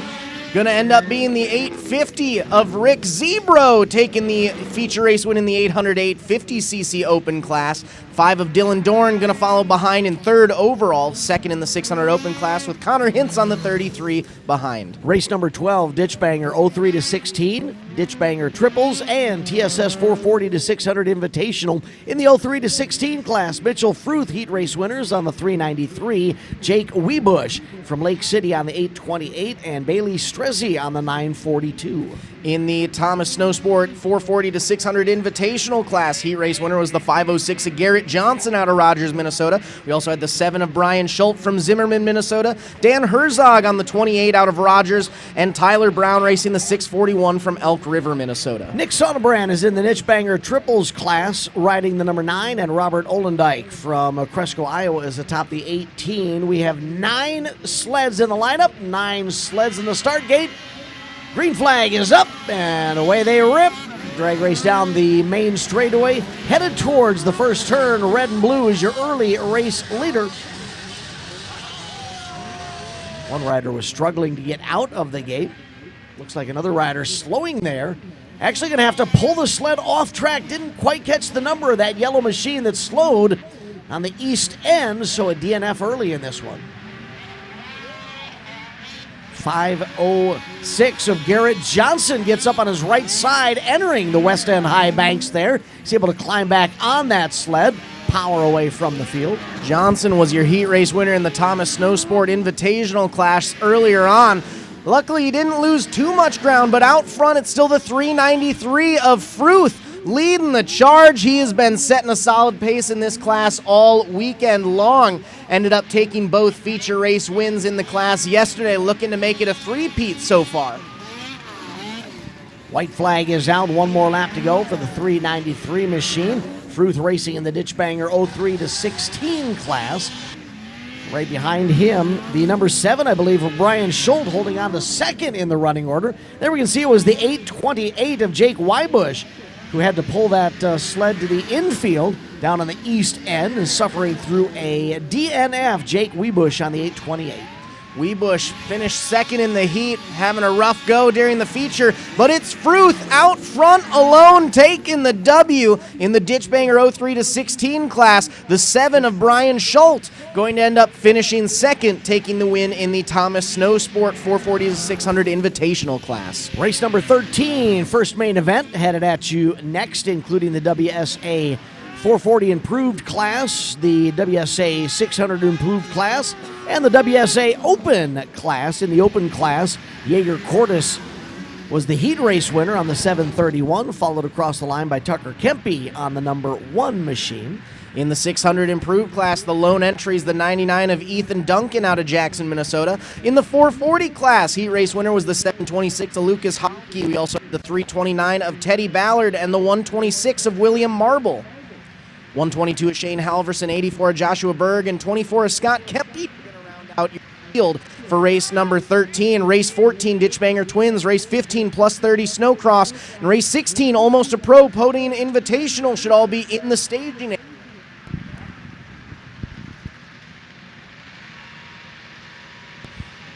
Green flag flies, and away we go. Top 2 racers pulling away from the rest of the pack. Early race leader is going to be the 731 of Jaeger Cordes, setting the pace and leading on early. The 726 of Holicky did not have the start he wanted, as we've got a pile-up going on. The 199 going down. Holicky getting in the mix. The 24 of Scott Kempe in there as well. Ethan Duncan on the 99 was the first sled to go topsy-turvy and then backed up a couple of sleds behind him. I believe everybody able to get out of there safely, though, as the 731 of Jaeger Cordes continues to lead. Cordes pulling away, setting a little gap between him and the rest of the field. Cordes sitting in the WSAX Open 90 to 03 trail class. Cordes was the heat race winner earlier today, picking up where he left off as he gets the white flag. Just one more lap to go to add a main event win to his accolades for the weekend. Cordes having a little bit of issues in that left-hand corner through fall-away field. Able to pick things back up as he gets into the send-it squeeze right behind him, though. That is a nice 2-racer battle there. The 329 of Teddy Ballard holding on to the number 2 spot. Almost got past to the inside.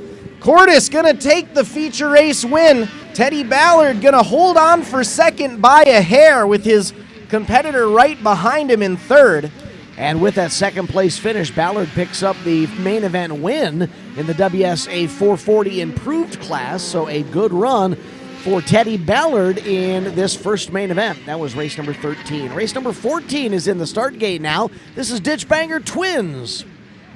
Starting lineup is going to look a little something like this. Heat race winner was the 6 of Gavin Peterson. Behind him, Jason Helmbrecht on the 217 and the 3 of Ezra Nyber.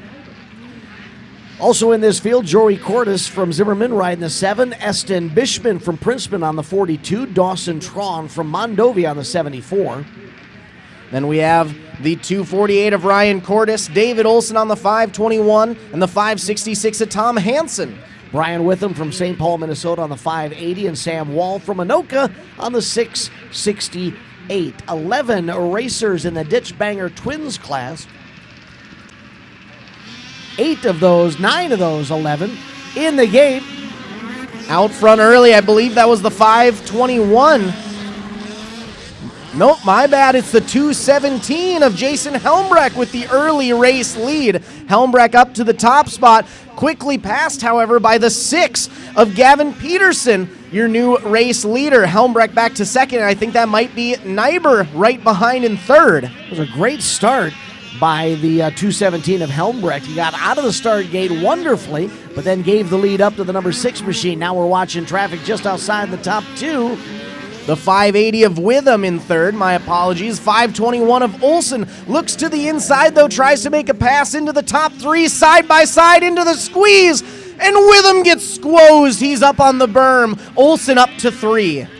So the 521 machine takes over the number 3 spot. The 580 back to 4th. A little switcheroo there.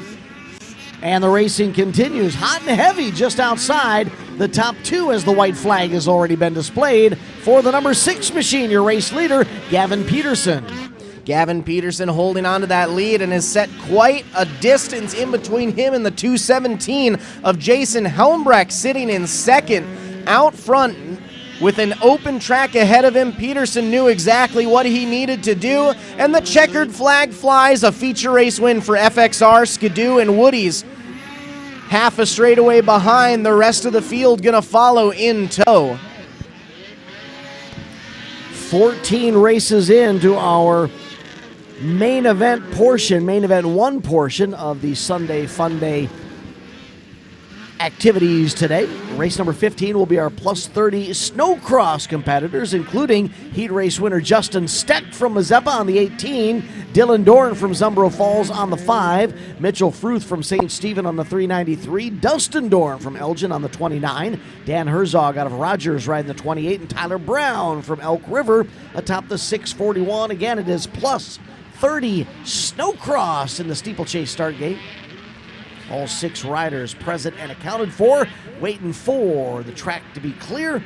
We'll turn them loose with a flying of the green flag. All remaining first feature race racers should be in the staging area. Race 16, almost a Pro Podine Invitational, and race 17 in a Big Yank Midwest Detail should be in staging, but the green flag is flown on race 15. We are plus 30 Snowcross racing. A lot of excitement will tongue-tie you, that's for sure. Look at those top 3.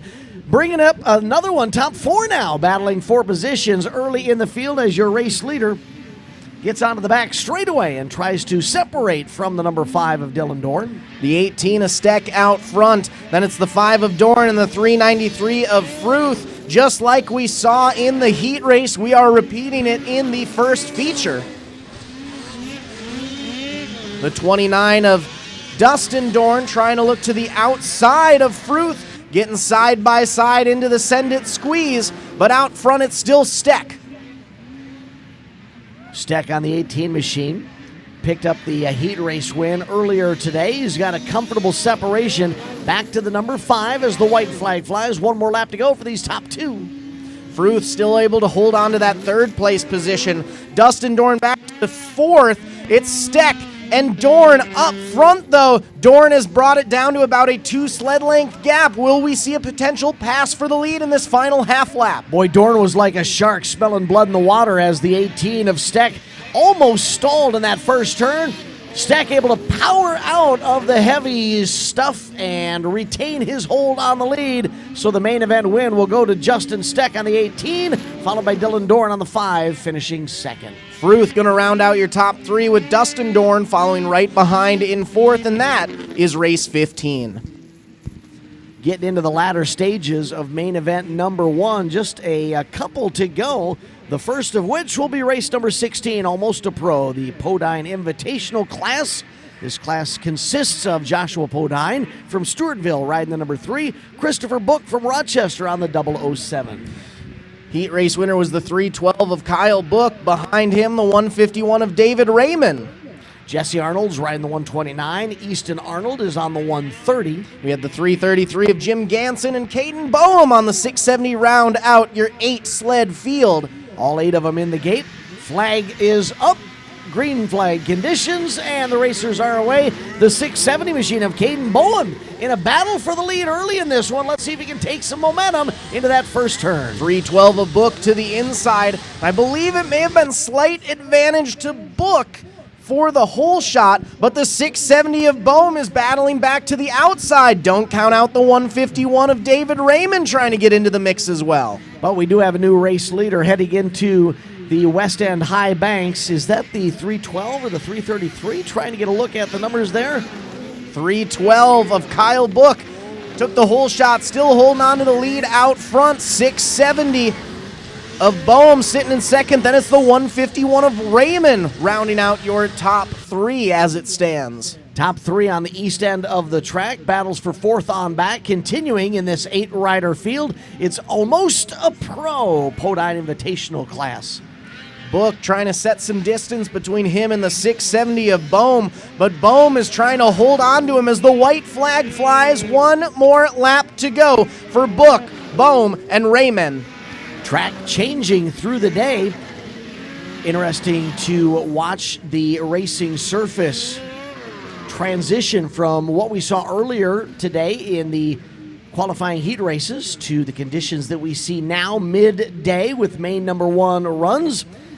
The 312 machine of Kyle Book is going to make his way to the main event win, followed by the 670 of Caden Boehm in second. Man, a late race charge from the 670 of Boehm. Doesn't quite get the top spot, but kept him in his sights. Raymond going to finish out your top 3 in our second to last feature of the first round. Final main event number 1 run will come from the in a big Yank Midwest Detail class. Carver Hale from Riceville, Iowa is riding the 1. Nathan Hale from Riceville, Iowa is riding the 2. Reese Olendeek from Cresco, Iowa is on the 5. Robert Olendeek from Cresco, Iowa riding the 18.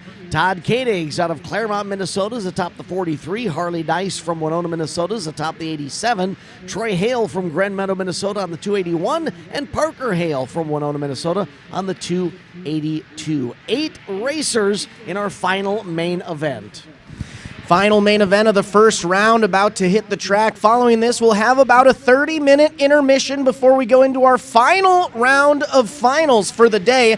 But the green flag flies, and early race leader is going to be the 281 of Troy Hale setting the charge. The 5 of Reese Olendijk right behind in second. 87 of Harley Dice right behind in third.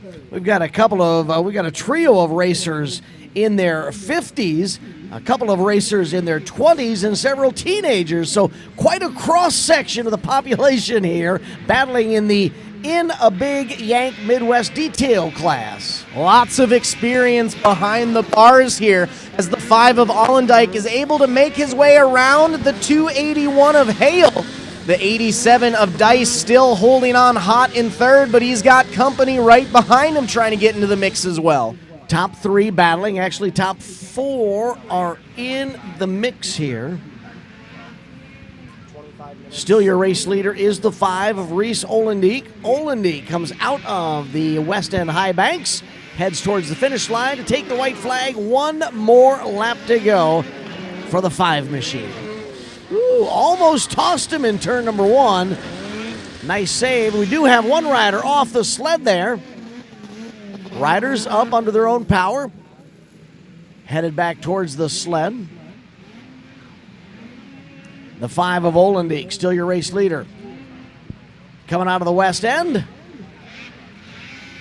Olendeek's going to pick up the main event win on the 5 sled. 281 of Troy Hale unofficially going to cross the line in second. Not sure if it's Dice in third or not, but that will wrap up our main event 1 run here at Steeplechase Ski Hill as part of X Racing's Sunday Funday 4th round. And that being said, we will move into a 25-minute intermission here. It is 1:37 right now, so we will be back for some final green flag racing action at 2 p.m. Once again, about a 25-minute intermission, and we will be back here at 2 p.m. for some more green flag racing action. In the meantime, we'll send things over to a word from our sponsors.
Freight is the backbone of the country, and as long as people need goods, they're going to need somebody to get it to them. My name is Matt Bohl with QualityFreightRate.com, powered by T-Force Worldwide.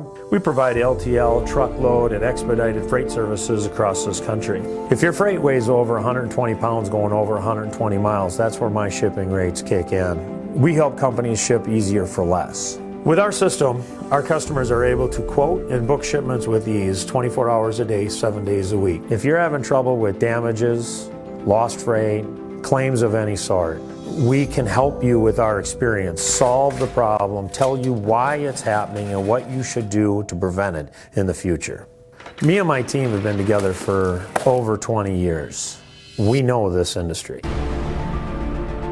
We can help all size business, big or small. We love them all, but we have a special spot for small business. Small businesses are pillars in the community. Low rates are critical for a small business because the margins are generally pretty small. They need to have competitive rates. They can't be getting gouged or they lose the sale. Freight is simple. People make it difficult. We work as consultants in the industry, so it doesn't matter what your problem is, we'll solve it. We educate the customers, we solve problems, and we lower their shipping rates. And that's what I've been doing for 20 plus years.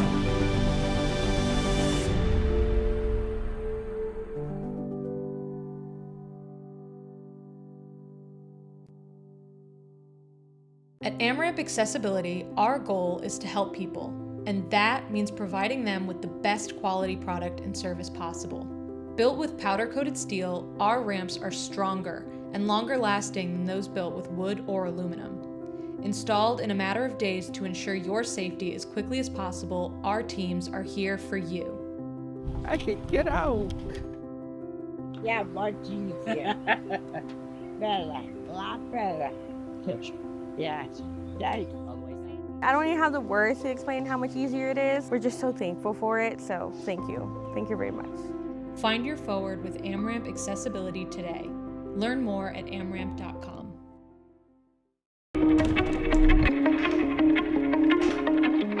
My name is John O'Connor. I'm a snowboarder for life and a business owner in Windham, New York. Run a restaurant and inn here. This is our backyard.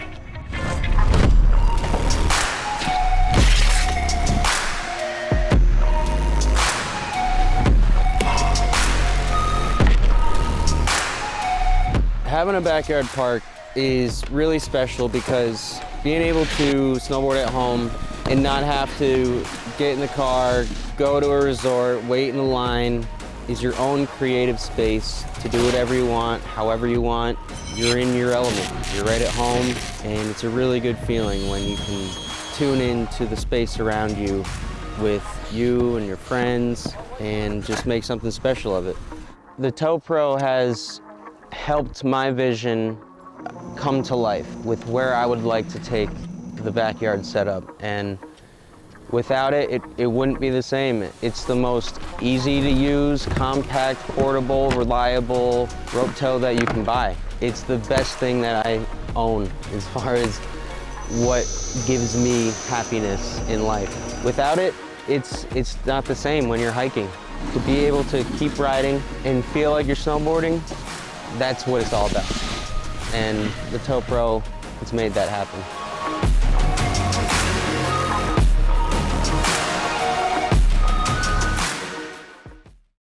Painful steps shouldn't be part of your daily routine.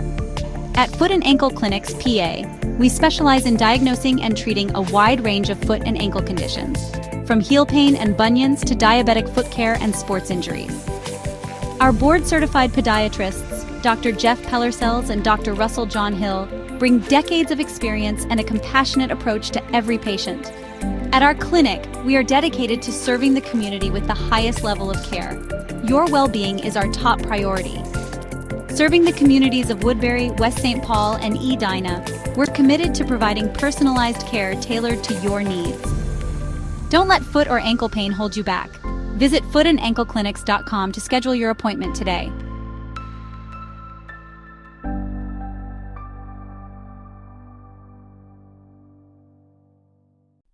Every great journey begins with a trusted guide. And when it comes to finding your perfect home, there's no one better than Kathy Vetter. With over 10 years of experience and a passion for real estate, Kathy Vetter helps you find the perfect home, a peaceful country retreat, a cozy single-family house, or your very first step toward a lifetime home. She also specializes in commercial real estate, guiding you through every step of the way. From the heart of the metro to the scenic countryside, Kathy Vetter knows the Minnesota market inside and out, committed to finding the perfect fit for you, no matter where you are. Buying your first home can feel overwhelming, but with Vetter by your side, it's a smooth and exciting journey. She makes first-time buyers feel confident, supported, and understood, every single step of the way. From your first showing to handing over the keys, Kathy Vetter works tirelessly to ensure you get the home you've always wanted. Kathy Vetter, your trusted real estate expert across Minnesota. From vibrant metro living to serene countryside escapes to agricultural and commercial spaces. Let her help you unlock the door to your next chapter.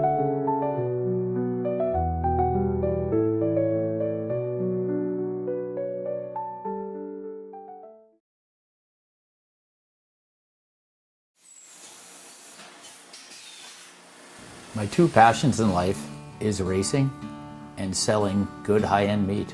So my grandfather came here from Germany back in the late 20s. He decided to open his own shop in 1951. He had all the recipes, he had all the talent.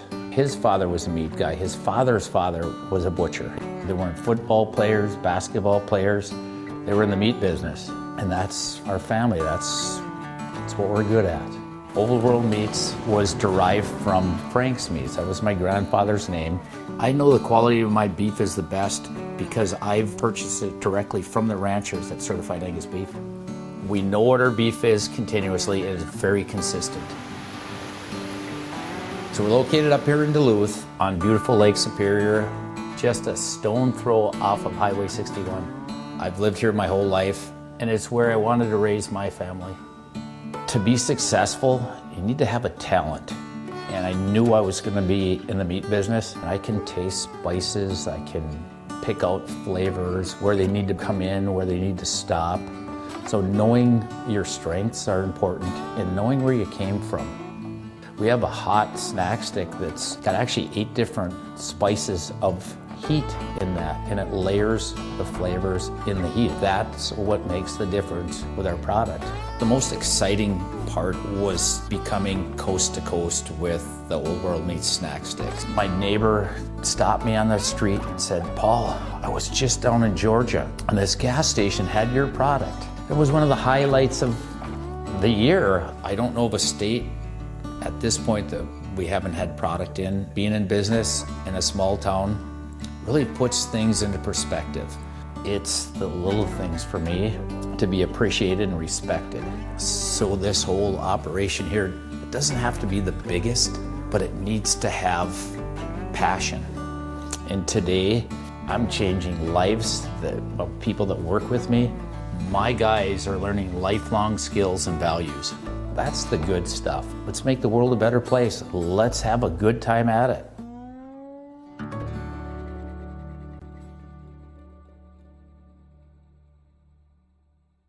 When you've got to ship it from anywhere to anywhere, QualityFreightRate.com. the LTL Freight Logistics Specialist for your small business. QualityFreightRate.com. We simplify shipping, eliminate those surprise charges, and negotiate the best rates from most LTL qualified carriers. QualityFreightRate.com. Special residential and liftgate rates available for automotive and ag implements. QualityFreightRate.com. Use the promo code ICE and get 10% off your first shipment. Startup is so easy. Get a quote and ship today. QualityFreightRate.com. You can see our riders are all lined up and ready to go for race number 1. So Dan, I'll let you take it away on our starting lineup for the first main event of our second round. 200 stock 9 to 12 will be our second main of the afternoon. In this class, we have first main winner Tyler Custodio riding the 989 machine, and first heat race winner Michael Rambo on the 524. We also have the 23 of Liam Peterson out of Lino Lakes, Minnesota. 708 of J.C. Carlson ended up finishing third in the first feature race, along with the 222 of Jordy Ignazuski out of Wells, Minnesota. Liam Peterson out of Lino Lakes, Minnesota atop the 23, and Blake Zebro from Lino Lakes on the 7-2. Camille Jurdy from Delano will round out the 8-rider lineup on the 723. Custodio, Jerde, Zebro, Carlson, Wurtzberger, Rambo, Ignazuski, and Peterson. 8 racers for race number 1, our 200 stock 9 to 12 class.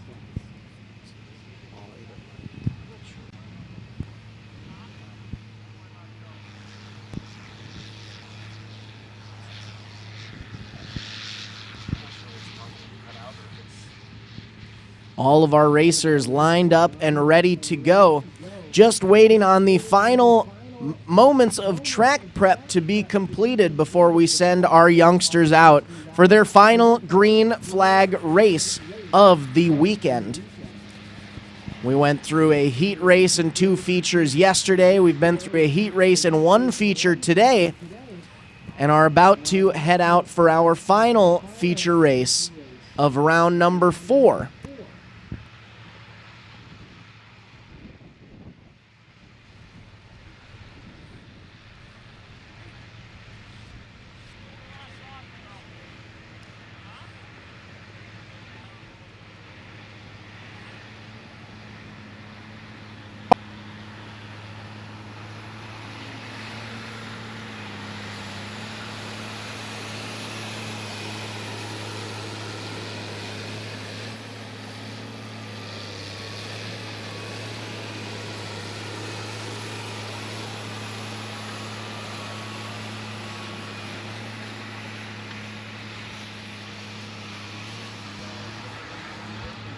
With the groomer officially off the track, we're good to send these kiddos out. Flagman checks to make sure they are all at the ready. Parents stand back, getting ready for those roosts. Green flag is out and away we go. 200 stock 9 to 12-year-old. Second main event is underway, and it starts with a 4-wide dash towards the first turn. Who's going to get the whole shot at the east end of the track? Side by side on the outside, side by side on the inside. Custodio, Rambo, Peterson, Carlson, 1, 2, 3, 4 into that whole shot first turn as Peterson goes up and over the 23, gets squozed in the squeeze as he goes up onto his side with nowhere to go. That sled kind of rolled to the left side as Liam Peterson fell off the left side. He was able to climb back up, get that sled righted, and climb back on and pull away from the scene of the incident, but a hair-raising moment there in the northwest corner of the oval. Here comes our leaders to the line to complete lap number 1. The 989 of Tyler Custodio is out front. And right behind Custodio, it's the 708 of J.C. Carlson with a solid advantage. And right as I say it, the 524 of Michael Rambo is able to sneak around to the outside. And don't look now, the 612 of Jace Wurzberger trying to get into the mix as well in fourth. All the while, the 23 of Peterson right behind, trying to get back up into that top 5. This class has presented some fun and exciting moments through the first 4 rounds of action in Sunday Funday, and we just saw some more as the 524 of Michael Rambo sneaks underneath the 989 of Tyler Custodio to reclaim the lead, and now they've got the white flag. One more lap to go. It's Rambo, Custodio, 1 and 2. Carlson, Wurzberger right behind, fighting another 2-sled battle for 3rd and 4th, trying to figure out who's going to be the final step on that podium. Top 4 staying relatively tight. Top 2 are literally side by side as the 989 of Custodio tries to battle back, gets up alongside the 524, but Rambo pulls away, opens up a half a sled length lead. This is going to be a drag race to the win as they bump and bang out of the final turn. It's a drag race down to the checkered flag, and it's the 524 of Michael Rambo who's going to take the win for Grandma and Grandpa, Mankato Motorsports, and Doperalski Agency. The 989 of Custodio going to settle for a hard-fought second place. Carlson and Wurzberger will round out your top 4. What a fun way to start the second main events this afternoon, with that class putting on a whale of a battle all the way through the field. Race number 2, main 2 now, is in the start gate. In the junior 10 to 13-year-old class, we've got Lyric Knighton from Trago on the 591, Wyatt Strazy on the 973, Brett Lee, Cruzmark riding the 109, Hovey Heineme on the 101, and Levi Rostad riding the 052. In the junior open class, heat race winner was the 252 of Carter Bastier out of New Prague, Minnesota. And all alone in the junior 14 to 17 class, we have Montevideo, Minnesota's 521 of Julia Olson. 7 racers for race number 2. As the green flag flies, all 7 racers making the call. And out front early, it's the 252 of Carter Bastier leading the way. Carter Bastier has been the race leader through both the heat race and the first main event. Carter picks up where he left off earlier today, and that's at the front of the field. The 591 of Lyric Knighton holding on to the number 2 spot in the running order. Little gap before we get back to a nice little 2-racer battle for 3rd and 4th, but out front it is all Bastier and all Knighton, 1 and 2, as they make their way through Fallout Field and into the Send It Squeeze. During rounds 1 and 2, slightly different arrangement for our racing action here. We ran the Saturday portion of round 1, as we are today, in the counterclockwise formation. Then for round number 2, the Sunday portion of that opening doubleheader weekend, we ran them clockwise, so going the reverse direction. This weekend, both yesterday and today, we've decided to run the track in the counterclockwise format. White flag conditions on the track for main event number 2, race 2. Out front, it's still the 252 of Bastier leading the charge in the junior open class. 591 of Lyric Knight, and looking to see if he might be able to get around him for the overall. We're side by side going onto the front straightaway, but it's the 252 of Carter Bastier taking the feature race win in the Junior Open class. 591 of Lyric Knight and going to come across second overall, winning the Junior 10-13 class, with the 973 of Wyatt Strazy rounding out your overall top three. Race number 3's final main event of the weekend is in the start gate. Jace Wurzberger from New Ulm riding the 612. Hayes Carlson from Litchfield on the 409. And Auburn Owen from Waconia riding the 17. These three racers in the Super 225 Kids class. Race 4, Transition 8-10. Race 5, Junior Ditchbanger 10-13 and Leaf Spring. And Race 6, 200 Open and 200 Stock 4-8 should all be in the staging area. Race 7, Transition 8-12 combined. And races 8 and 9, Ditchbanger 90-09, Heats 1 and 2 should be making their way up as the green flag flies in race number 3, Super 225 Kids. Boy, I got to tell you, Auburn Owen impresses again. Great jump out of the start gate, is going to lead the field down the front straightaway and into the first turn. The 612 of Jace Wurzberger staying with. Jace is going to take the inside run and steal the lead as he heads down the fallaway field, headed towards the Send It Squeeze. Owen still holding on to that second place position, though. Carlson taking an eye up behind her, seeing if he might be able to follow in her footsteps and take that second place position over. But right now, it is still Wurzberger, Owen, Carlson, 1, 2, 3. This is the running order that we saw in main event number 1. Wurzberger, Carlson, and the finishing order was slightly swapped. We saw this running order early, but then Carlson was able to sneak past Owen for a second place finish, and it looks like those two are right back where they were in that first main event, and that's battling for second and third. Right now, Auburn Owen has the number 2 position with Hayes Carlson giving chase. Now we'll see if we might be able to get a slight upset going in this race. So far, this entire season, Jace Wurzberger has done the clean sweep in this class, finishing first in every single race this year. But where we might see the change is the 409 of Hayes Carlson has finished second place in every single race in this class so far this year. Will the 17 of Auburn Owen be able to give the slight upset and move into that second place position for this final feature race of the day? They're under white flag conditions. Last lap around the Steeplechase Ski Hill Oval. And it looks like the 612 of Jace Wurzberger is ready to collect yet another main event win. But how about second? Can Auburn Owen hold on for a second place finish? Wurzberg takes the checkered flag. Second place finisher in main event number 2 will indeed be Auburn Owen. Auburn picks up first second place finish of the season. Race number 4 up next, Transition 8 to 10-year-olds. Feature race winner, I believe, was the 188 of Michael Rambo taking the win. 25K of Cashton Nelson finished second. Right behind them, the 989 of Tyler Custodio and the 222 of Jordy Ignazuski rounding out your top 4. Remember, Jordy had a hair-raising moment earlier today. Had to struggle with that machine before getting things going.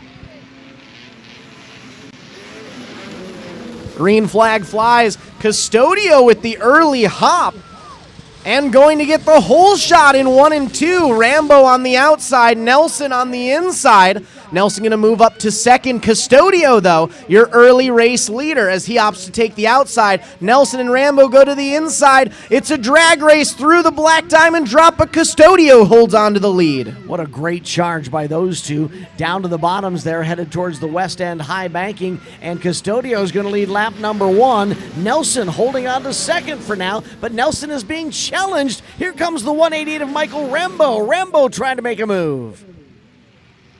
Rambo around the outside, and just like that, the 188 takes over second, backsliding the 25K of Nelson to third. Custodio won the first 2 features in this class in round number 1. He's coming back with a vengeance, trying to see if he might be able to take at least one of the feature race wins during round number 4. White flag is out, 1 more lap to go for Tyler Custodio. Rambo looks to the outside. About 2 sled lengths separate our top 2 racers. Will he be able to make a move in this final lap? Rambo was able to close the gap substantially at the end of the back straightaway, headed towards the high banks at the west end of the track. Let's see if that happens again. Your race leader continues to be Tyler Custodio. Final time into the high bank turn, drag race out of the turn, and Tyler Custodio on the 989 is going to pick up a main event win at the end of main number 2 in the transition 8 to 10-year-old class. Custodio Home Group and Sledhead Racing on the back of Tyler Custodio. Rambo going to finish second. Nelson will round out your top 3 with Ignazuski rounding out your field. Race number 5 will be our junior Ditchbanger 10 to 13-year-old class and our Leaf Spring class. In the Leaf Spring class, Garrett Johnson has been your heat and main event winner today on the 506. The other 3 racers in Leaf Spring, Douglas Summer on the 96, Brighton Summer on the 96X, and Larrick Knighton riding the 591. Over to the junior Ditchbanger 10 to 13 class. It's been the 72 of Bretley Krusmark all day with the heat race win and feature race win. You also have the 555 of Landon Podine, 55 of Axel Flatham, 27 of Casey Scott, and the 5 of Wesley Sweeney rounding out your 5 sled field in the junior Ditchbanger 10 to 13 class. Some racers up and over the hay bales there. Yeah, foam block got in the way of one of our competitors there. I think the competitor for a moment got off the sled and jumped right back on without even missing a beat. Here's your side-by-side battle for the overall lead as the 506 of Garrett Johnson sneaks underneath the competition and takes the top spot. 72 of Bretley Krusmark going to go back to second, battles back and retakes over the lead once again. So Krusmark back up to the top spot. Now it's funny, these 2 racers are battling back and forth for the overall race lead and race win, but both racers are in their own separate divisions right now, so no matter where they finish, 1 and 2, both of them could potentially be going home with a feature race win today. And they have gone back and forth today, giving and taking some time at the front of the field. For a moment there, it was the 506 of Johnson, then it was the 72 of Krusmark getting back to the front of the field. That's the way they run now. Putting a little bit of space between him and the 506 of Johnson. A little bit space back to the 499 of our unnamed Racer X out there. Racer X holding on to the number 3 spot. The top 3 actually tightening up a little bit here and pulling away from 4th on back in this 10-rider field. Here's a challenge for the lead, and Garrett Johnson reclaims the top spot. In a last turn pass for the win, the 506 of Garrett Johnson going to take the overall win in the Leaf Spring class. 72 of Bretley Krusmark, though, going to have to settle for second overall, will take the win in the junior Ditchbanger 10 to 13 class. And the 499 rounding out the overall top 3 positions at the end of that second main. Race number 6 will be up next. 200 open and 200 stock 4 to 8-year-old in the 200 open class. Jace Wurzberger from New Ulm back for another win, perhaps with a 612. In the 200 stock 4 to 8 class, feature race winner was the 409 of Hayes Carlson. Right behind him, the 168 of Henry Rolfe. Other racers in the lineup, Bentley Schultz on the 10, Rylan Betterly riding the 99, Brooks Podine on the 105. 133 of Cade Viden, 219 of Leighton Henkes, 304 of Sutton Henkes, and the 410 of Owen Lance round out the field. Race 7, transition 8 to 12 combined, race 8 and 9, Ditchbanger 90 to 09, and race 10, Kids Ditchbanger 8 to 12 and Junior Ditchbanger 13 to 17 should all be in staging. Races 11, 12, and 13 should be making your way up if you haven't already. Eli Book rounds out the field on the 312 machine in our 200 stock 4 to 8-year-old class. We're looking for 11 racers. I believe we've got 9 of them on the line. Yep, 9 racers for this second main event in the 200 open, 200 stock class, and it will be the 612 of Jace Wurzberger getting the early lead. 168 of Henry Rolfe after finishing 3rd overall last race. Going to move up to 2nd place and lead the 200 stock 4 to 8 class. Right behind him, the 409 of Hayes Carlson, your defending champ in the class. Carlson has had a good weekend on that 409 machine, but that first main event was very kind to Henry Rolfe on the 168. Henry having himself a good start to this second main.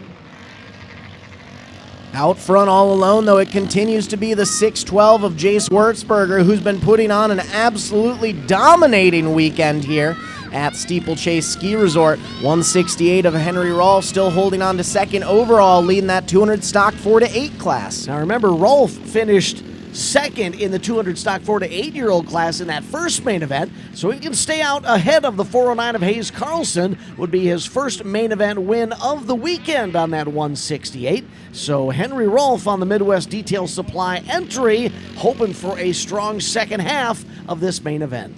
Even spacing between our top three racers before we get back to a half-lap gap before we get back to our next racer. White flag is out. One more lap to go for the 612 of Jace Wurzberger. Wurzberger is going to close in on a rider at the tail end of the field. I'm not sure if that will hamper his progress at all, as he does have quite a separation back to the two-rider battle for second and third. Wurzberg sneaks underneath that racer in the right-hand turn onto the back straightaway. Wurzberg appears to have this one well under control.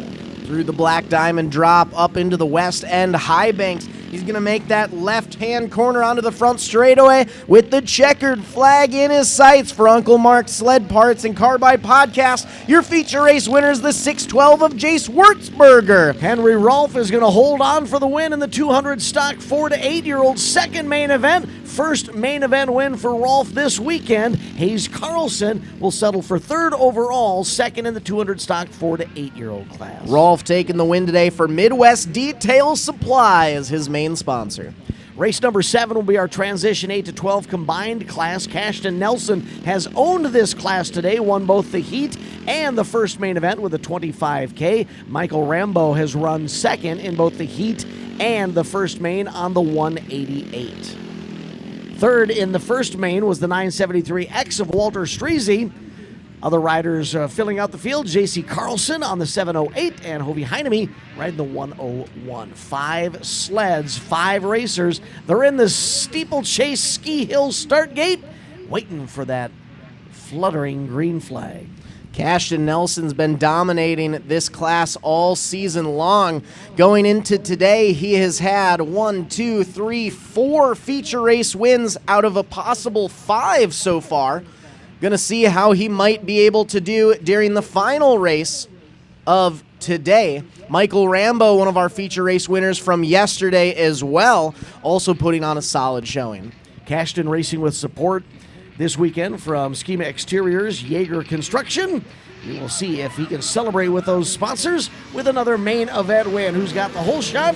It's the 188 of Michael Rambo out front early. Side-by-side battle for second and third. Slight advantage to the 973 of Walter Streese. The 25K of Nelson quick to take over that second place spot fully. The 101 of Jovi Heineme right behind in fourth, with J.C. Carlson rounding out the field. Yeah, Nelson entered turn number 1, actually third in the running order. Just a heartbeat behind the 973 of Streese, but was able to take that spot away in the Send It squeeze at the northeast corner of the track. Still, your race leader is the 188 of Michael Rambo. Rambo, Nelson, Streese, Heineme, Carlson, 1, 2, 3, 4, 5 as it currently stands, and Rambo is putting on a charge, trying to get some first blood out there with a feature race potential win on the day. They've stretched themselves out quite a bit. Nearest battle is for third and fourth, the 973 back to the 101 of Hovey Heineme. They are nose to tail as they take the white flag. One more lap to go for main event number 2 in the transition 8-12 combined class. One final time down the Black Diamond drop up into the west end high banks. Checkered flag is officially going to be in his sights. The 188 of Michael Rambo taking the win for Mankato Motorsports, Dopperall Ski Agency, Donlinger Ford, and Fly Racing. 25K of Cashton Nelson going to finish second, and rounding out your top 3, it will be the 973 X of Walter Streese. Rambo picks up the main event win and celebrates with Mankato Motorsports. Doperalski Agency, Dondelinger Ford, Fly Racing, WPS, amongst others. Let's get ready for our first of two second main event runs for the Ditchbanger 90-09 class. Feature race winner and heat race winner was the 726 of Lucas Holicky out of New Prague, Minnesota. Behind him, the 126 of William Marble and the 3 of Ezra Nyber.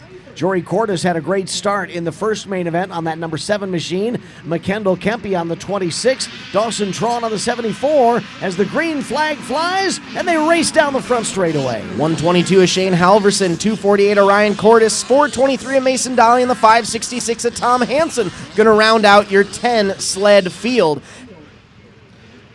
Couple of greenies at the front of the pack, followed by black and yellow. Here comes your race leader out of the second straightaway. Change for second and third as the 6 races up into the number 2 spot. Don't have a name for the rider on the 6. We apologize. Your early race leader is the 726 of Lucas Halicki.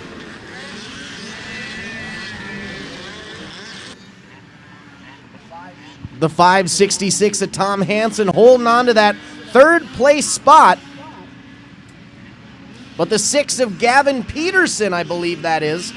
Looks like we had him scheduled for the following race.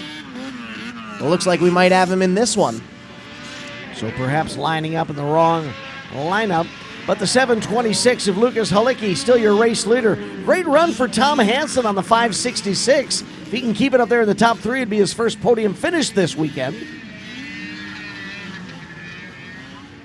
One final time through the west end. High Banks taking that deep left-hand corner onto the front straightaway. Checkered flag is in his sights. Lucas Halicki taking the win for North Central International Mankato. Crazy Days Bar and Grill, Sauk Center, Minnesota. JT's Bar and Grill, Nicolette, Minnesota. GM Drilling, S&B Diesel, Cortland, and Engel Electric. Group number 2 for the Ditchbanger 90-09 class is in the Steeplechase start gate. This group includes Scott Kempe from Bloomer, Wisconsin on the 24, Bailey Johnson from Alexandria on the 27, Joshua Bird from Mondovi on the 84. The 175 of Reed Zaborowski, 217 of Parker Helmbrecht, Teddy Ballard on the 329.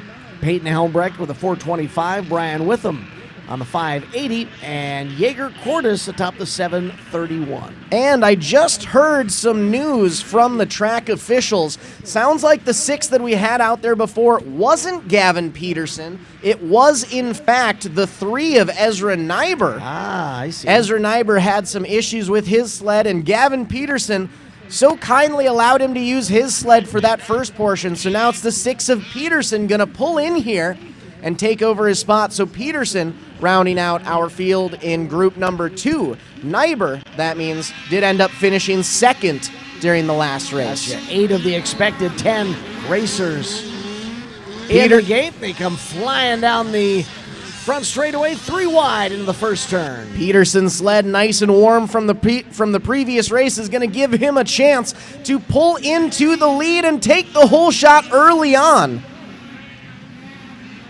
There you can see the 425 of Peyton Helmbrecht in a battle for a position right behind the 580 of Brian Witham. But out front continues to be Gavin Peterson on the 6. Right behind him, a close battle for position between the 175 of Reed Zaborowski and the 580 of Brian Witham hot on his tail in third. Boy, I tell you, Zaborowski and Witham have both turned it up a notch in this second main event. They're having great runs here, staying at least within eyesight of the 6 of your race leader, Gavin Peterson. It is most of the length of the front straightaway as Peterson takes the white flag. 1 more lap to go. Peterson, Zaborowski, Witham, 1, 2, 3. Rest of the field following in tow behind. I think that's Parker Helmbrecht on the 217, just outside the top 3. As some of the freezing rain continues to fall, checkered flag is out. Gavin Peterson's going to win main event number 2.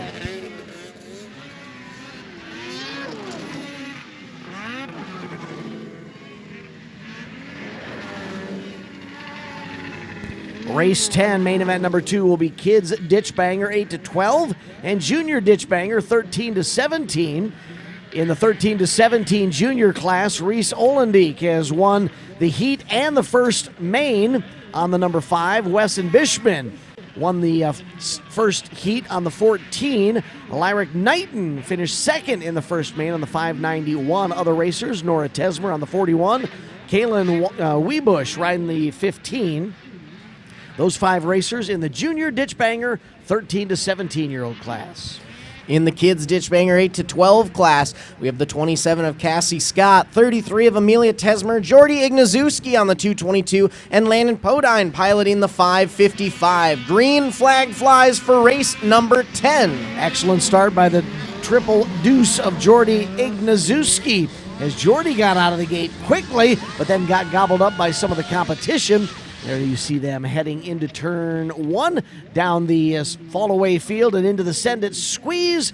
Your early race leader, I believe, is Wesson Bishman on the 14.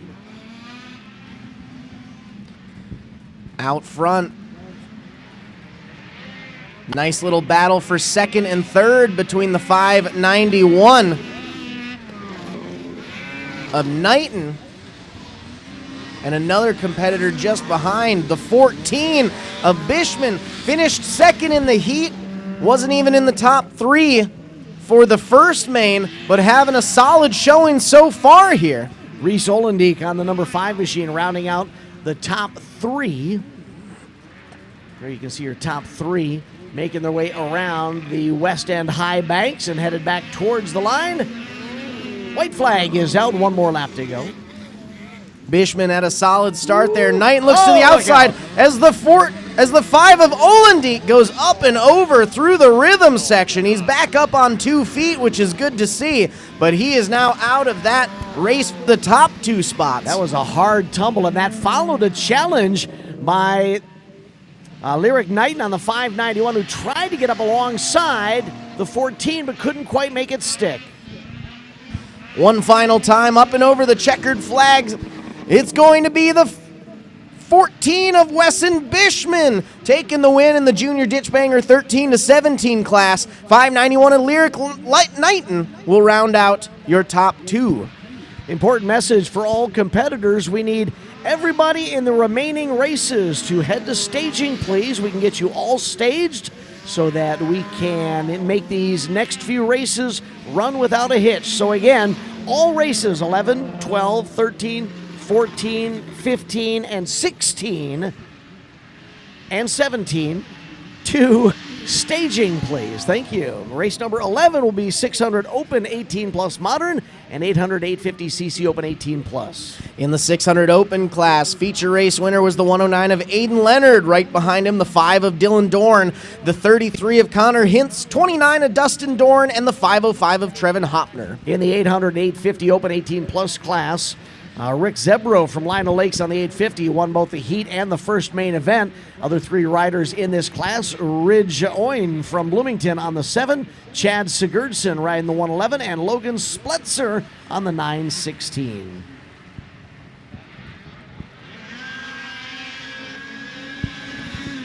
Zebro out front early on with the race lead. The 109 of Leonard hot on his tail in second. Then it's the 29 of Dorn and 5 of Dorn right behind. As we have one going up and over, looks like that is the 111 of Chad Sigurdsson.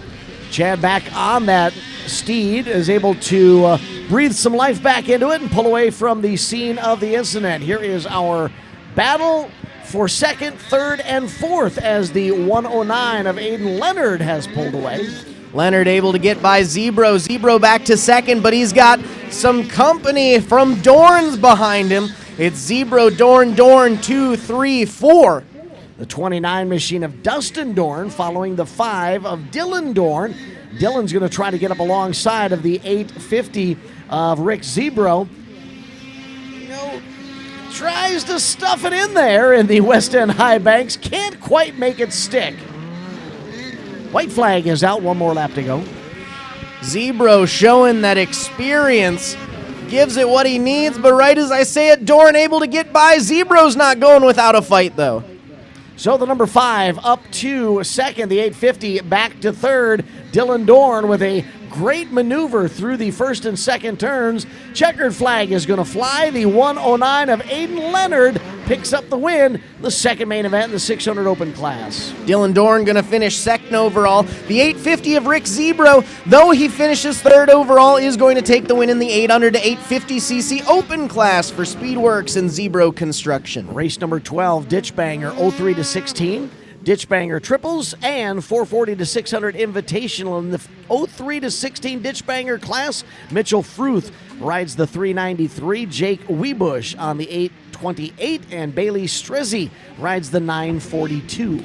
In the Thomas Snow Sport Invitational class, feature race winner was the 7 of Brian Schultz from Zimmerman, Minnesota. We also had the 506 of Garrett Johnson, 28 of Dan Herzog, and Tyler Brown on the 641. And a duo in the Ditchbanger triples class, Nick Soneben, on the 9 with Robert Olendeek riding the 18 machine. Altogether, 9 sleds in the lineup.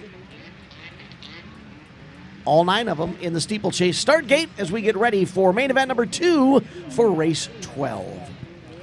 9 racers, 3 classes, divisions so nice we thought we'd do them thrice, as we have 3 separate feature race winners at the end of this race. We'll have a feature race winner in the Thomas Snow Sport 440 to 600 Invitational, triples, and the 03 to 16. But for now, the green flag flies, and it's Mitchell Fruth out front early, the 506 of Johnson in third, splitting the difference, the 828 of Webush. Webush trying to make a pass for the lead, not quite going. They're going to go through the squeeze, and it's Fruth, Webush, Johnson, 1, 2, 3. Boy, I love seeing Fruth stand that sled straight up and down on the back track there, coming out of the start gate. Oh, they get together in the High Banks West End bend of the track, but Fruth is able to hold on to the lead, continuing to be challenged by the 828.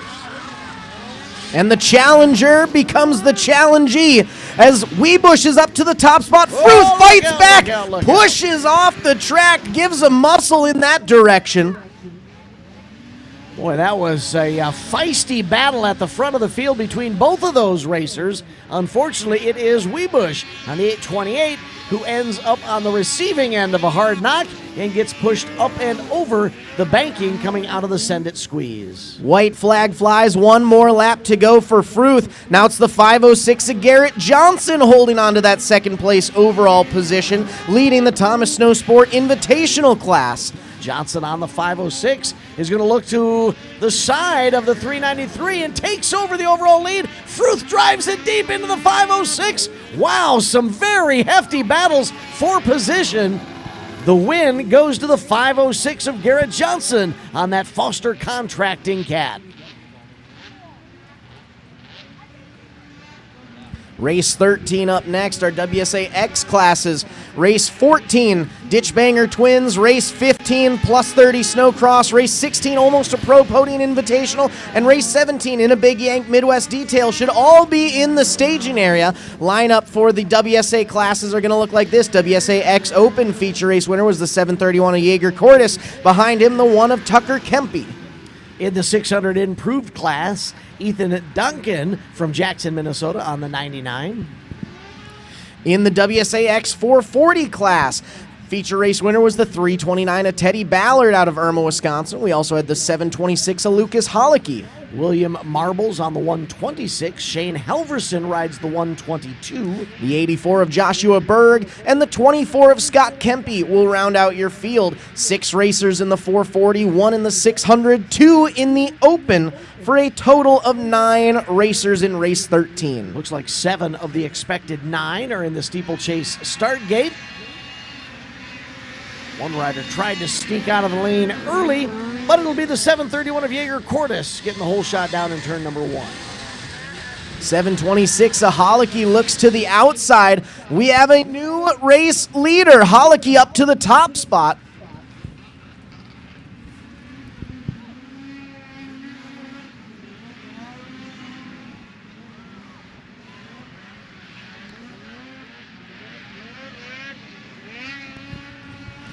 Holicky back to second. As now out front, new competitor, 3:29, I believe that is, of Teddy Ballard up to the top spot. 24 of Scott Kempe holding on to third. Looks like William Marble's had an issue. Marble off track right now. We stay green to the rest of the facility. Here comes your race leader to get the white flag. One more lap to go.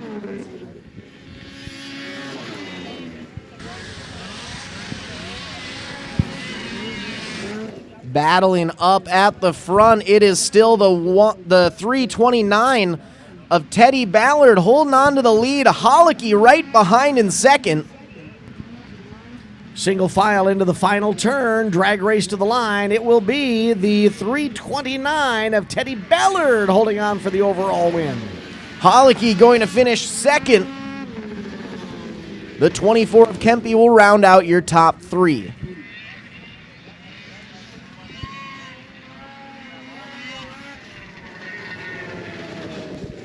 Ditchbanger Twins, race number 14, second main event. 11 racers strong, including first main event winner Gavin Peterson on the 6 machine.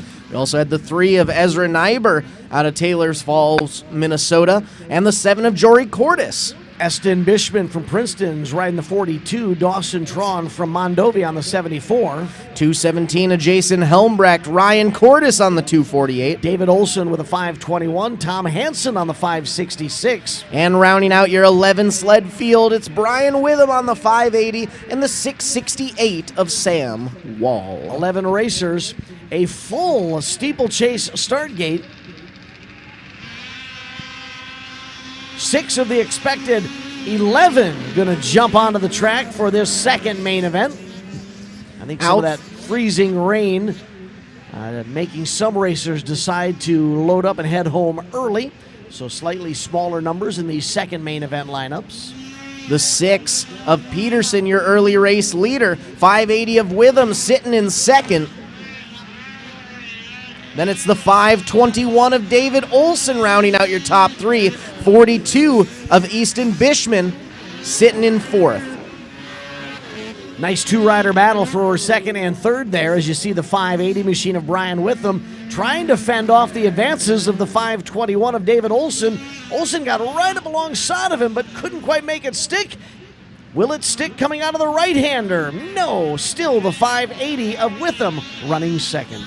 Olson looks to the outside, tries to duck down low, might have seen a crossover technique, but it's the 6 of Peterson who's going to take the white flag as we've got a rider down on the inside line through the fall-away field. So we've got a rider down at the end of the front straightaway. Local caution there as track workers and EMS personnel are going to head to the aid of our down rider there. Checkered flag is out. The win will go to the 6 of Gavin Peterson. Finishing second, it'll be a side-by-side battle. But the 580 of Witham will take it. 521 of David Olson will round out your top three. So we will take a minor break here, give our track workers all the time they need to attend to our downed racer before we go green.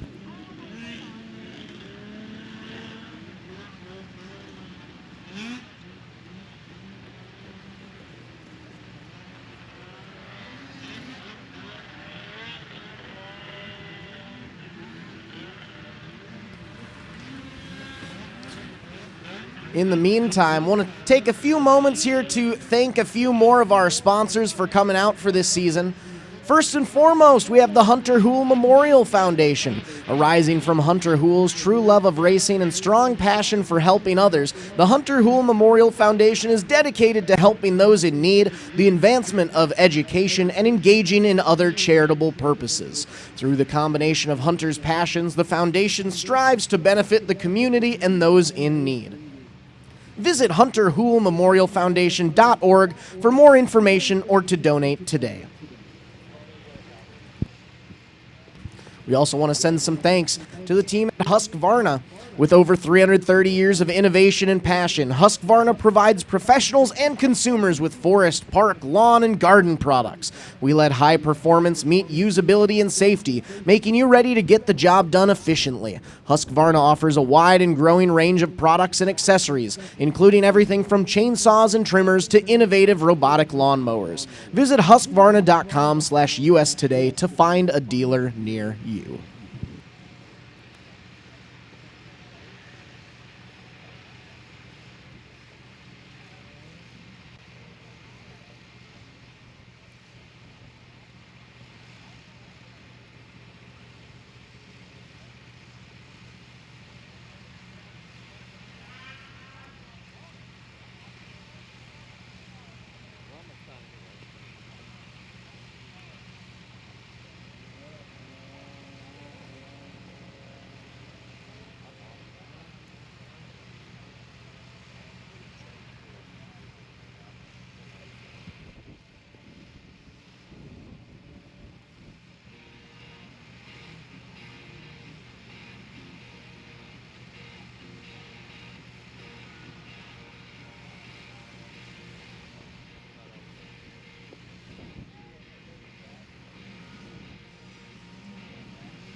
And just like that, we officially have our downed rider off the track, which is great to see, which means we will be back to some green flag racing here any moment now. Just going to make sure all of our track workers and flaggers and racers are all set to go.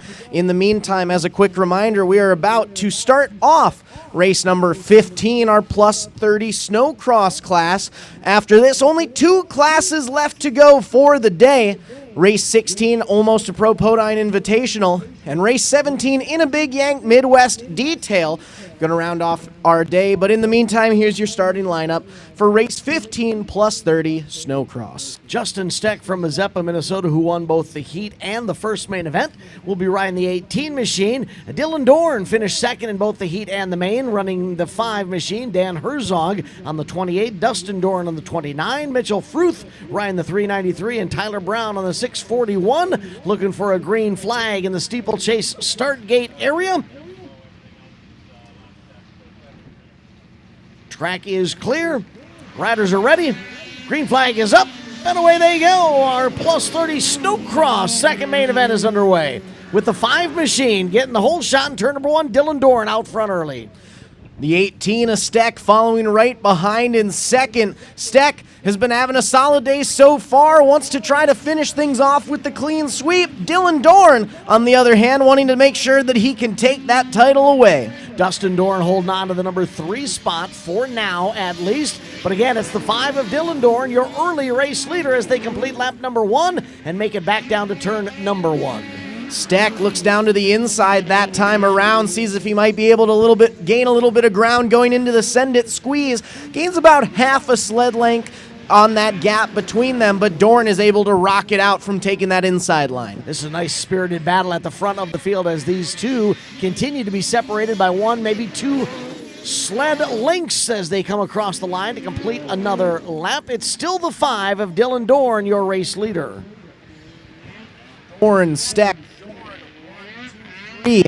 as Steck remains in the middle of a Dorn sandwich.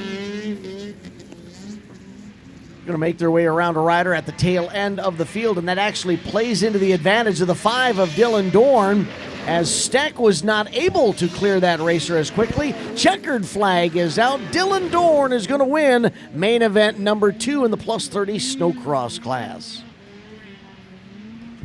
Up next, race 16, our Almost a Pro Podine Invitational heat race and feature race winner was the 312 of Kyle Book.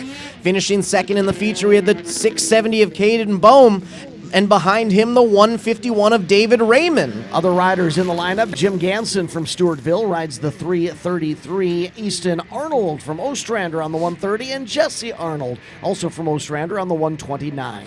The 007 of Christopher Book, a license to race, and the 3 of Joshua Podine will round out your 8-entry field in race number 16. All 8 of those sleds with their riders on top sit in the Steeplechase start gate as they anticipate and wait for that flying green flag. Our flagger looks down the line, makes sure the racers are ready. Flag is up and away they go. Almost a Pro Podine Invitational second main event is underway.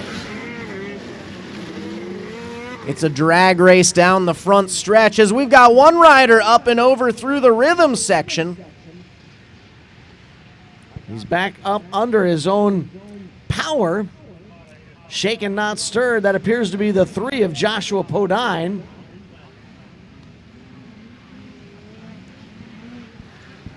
Back up at the front of the field, however. It's the instant replay for those of you watching online. Keep your eyes on the number 3 machine. Clears the start-finish line. Right about here. Seat bump. We've seen quite a few of those this weekend as we've got a pretty rough rhythm section going. Been giving our racers a few kickers here and there. But glad to see Podine back up and running. The 312 of Kyle Book, your race leader on the back straightaway. He's got company right behind him, though. I believe that's the 670 of Caden Bohm right behind. As the white flag flies, one more lap to go. Still yellow flag out for the 3 machine of Podine as he's trying to get back on that sled. But for his safety, yellow flag is on in that area. Bohm just about a sled's length behind. With only 1 lap left, might not have time to capitalize on this distance, but we'll see. He tucks down to the inside, gives it a strong run, but it is still Book out front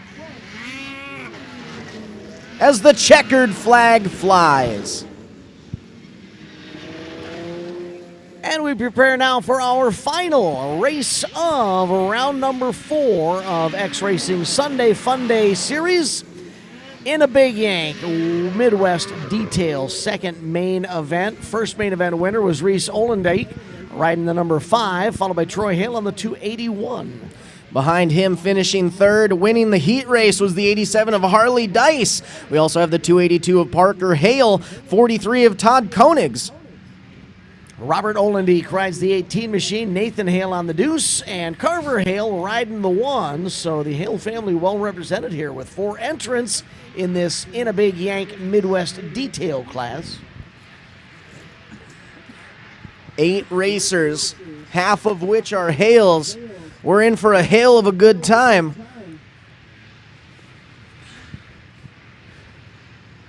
Looks like we are just finalizing everything, making sure our down rider was all off the track, but we are good to go. Green flag flies, and it's a 3-rider battle for the whole shot. Out front turns into a 2-rider battle down to a 1, and I believe that might be the 281 of Troy Hale out front. 87 of Harley Dice sitting in second.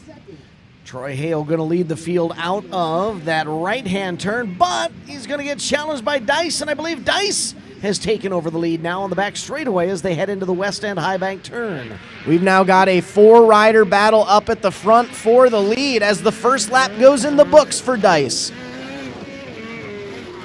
Harley Dice, your race leader. Troy Hale running second on the 281. A third sled there in the battle. I'm not sure, is that the 5 machine of Olendijk? I see a 2. It's either the 2 of Nathan Hale or the 282 of Parker Hale. Can't quite see if there were numbers after that or not. All right. But for sure it's a Hale. Oh, as one goes over. I believe that's the Hale machine there that went over, and that allowed the 5 of Olendijk to race back into the top 3. White flag is out. One more lap to go. Final race of round number 4. Hitting the track right now. Final lap of the final race. Through the send it squeeze one more time. Down the black diamond drop. Troy Hale makes his way up to the lead. Harley Dice back to second. Troy Hale, your new race leader, into the final turn. Troy Hale's going to pick up the final checkered flag of Sunday Funday, just barely holding off the hard-charging 87 of Harley Dice. Wow, what a way to end a beautiful weekend of some snowmobile racing action here on the gorgeous slopes of Steeplechase Ski Resort. After 2 rounds of heats and 4 rounds of finals, we're happy to have a great weekend in the books. As a quick reminder before we head things off, we will be back for rounds 5 and 6 on Saturday, January 17th and Sunday, January 18th here at Steeplechase Ski Resort in Mazeppa, Minnesota. And of course, keep your eyes on all MBTV Sports social media because we do have some more live coverage coming up next weekend. All the details are available online. On behalf of everyone at MBTV Sports, my name is Zach Bailey here with Dan Bailey and Matt Bull. And on behalf of Joe Duncan and the team at X Racing, we'd like to thank you all for coming out for a fun weekend of events here at Sunday Funday in Steeplechase at the Steeplechase Ski Resort in Mazeppa. Drive safe on your way home, everyone. Remember, racing is only for the track, and we hope to see you soon for rounds 5 and 6 of Sunday Funday racing.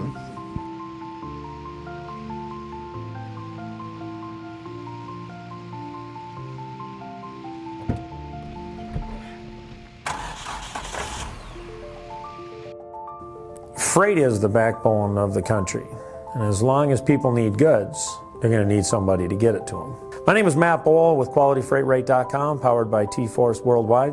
We provide LTL, truckload, and expedited freight services across this country. If your freight weighs over 120 pounds going over 120 miles, that's where my shipping rates kick in. We help companies ship easier for less. With our system, our customers are able to quote and book shipments with ease 24 hours a day, 7 days a week. If you're having trouble with damages, lost freight, claims of any sort, we can help you with our experience, solve the problem, tell you why it's happening and what you should do to prevent it in the future. Me and my team have been together for over 20 years. We know this industry. We can help all size business, big or small.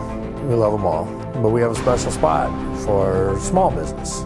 Small businesses are pillars in the community. Low rates are critical for a small business because the margins are generally pretty small. They need to have competitive rates. They can't be getting gouged or they lose the sale. Freight is simple. People make it difficult. We work as consultants in the industry, so it doesn't matter what your problem is, we'll solve it. We educate the customers, we solve problems, and we lower their shipping rates. And that's what I've been doing for 20 plus years.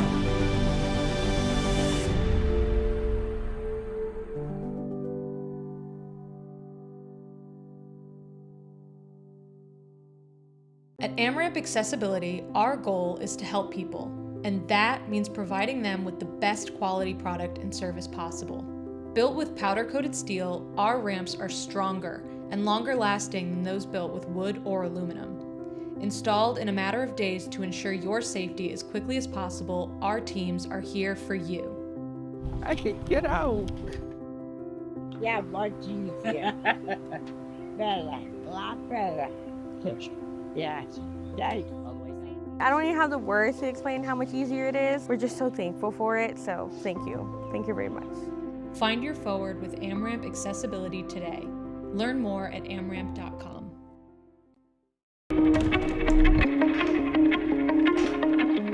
My name is John O'Connor. I'm a snowboarder for life and a business owner in Windham, New York. We run a restaurant and inn here. This is our backyard.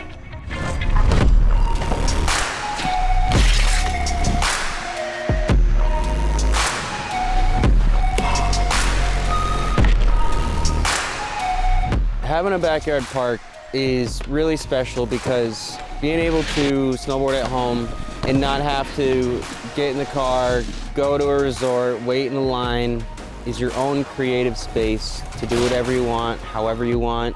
You're in your element. You're right at home, and it's a really good feeling when you can tune into the space around you with you and your friends and just make something special of it.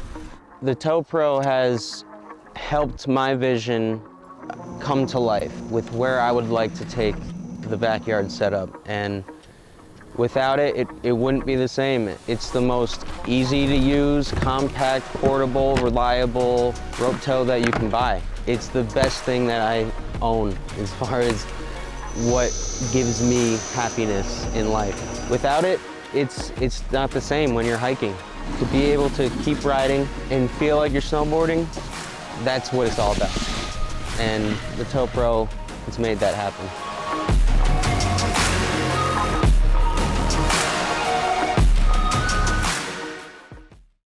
Painful steps shouldn't be part of your daily routine. At Foot and Ankle Clinics, PA, we specialize in diagnosing and treating a wide range of foot and ankle conditions, from heel pain and bunions to diabetic foot care and sports injuries. Our board-certified podiatrists, Dr. Jeff Pellersells and Dr. Russell John Hill, bring decades of experience and a compassionate approach to every patient. At our clinic, we are dedicated to serving the community with the highest level of care. Your well-being is our top priority.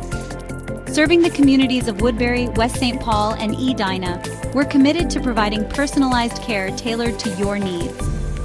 Don't let foot or ankle pain hold you back. Visit footandankleclinics.com to schedule your appointment today.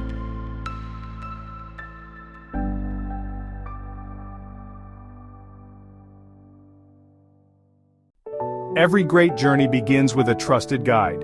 And when it comes to finding your perfect home, there's no one better than Kathy Vetter. With over 10 years of experience and a passion for real estate, Kathy Vetter helps you find the perfect home, a peaceful country retreat, a cozy single-family house, or your very first step toward a lifetime home. She also specializes in commercial real estate, guiding you through every step of the way. From the heart of the metro to the scenic countryside, Kathy Vetter knows the Minnesota market inside and out, committed to finding the perfect fit for you, no matter where you are. Buying your first home can feel overwhelming, but with Vetter by your side, it's a smooth and exciting journey. She makes first-time buyers feel confident, supported, and understood, every single step of the way. From your first showing to handing over the keys, Kathy Vetter works tirelessly to ensure you get the home you've always wanted. Kathy Vetter, your trusted real estate expert across Minnesota. From vibrant metro living to serene countryside escapes to agricultural and commercial spaces. Let her help you unlock the door to your next chapter.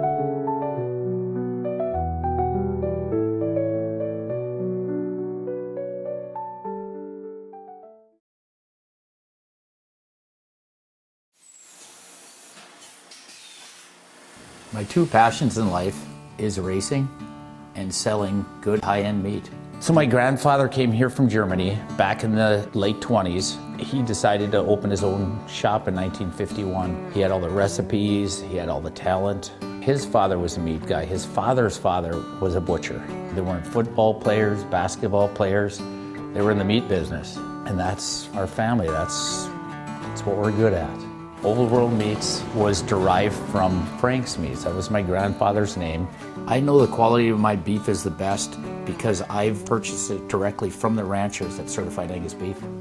We know what our beef is continuously, and it's very consistent. So we're located up here in Duluth on beautiful Lake Superior, just a stone throw off of Highway 61. I've lived here my whole life, and it's where I wanted to raise my family. To be successful, you need to have a talent.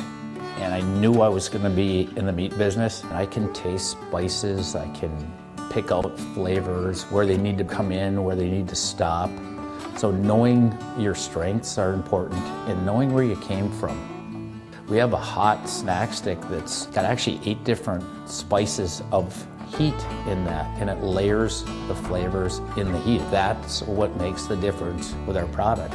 The most exciting part was becoming coast to coast with the Old World Meats snack sticks. My neighbor stopped me on the street and said, "Paul, I was just down in Georgia and this gas station had your product." It was one of the highlights of the year. I don't know of a state at this point that we haven't had product in. Being in business in a small town really puts things into perspective. It's the little things for me to be appreciated and respected. So this whole operation here, it doesn't have to be the biggest, but it needs to have passion. And today, I'm changing lives of people that work with me. My guys are learning lifelong skills and values. That's the good stuff. Let's make the world a better place. Let's have a good time at it.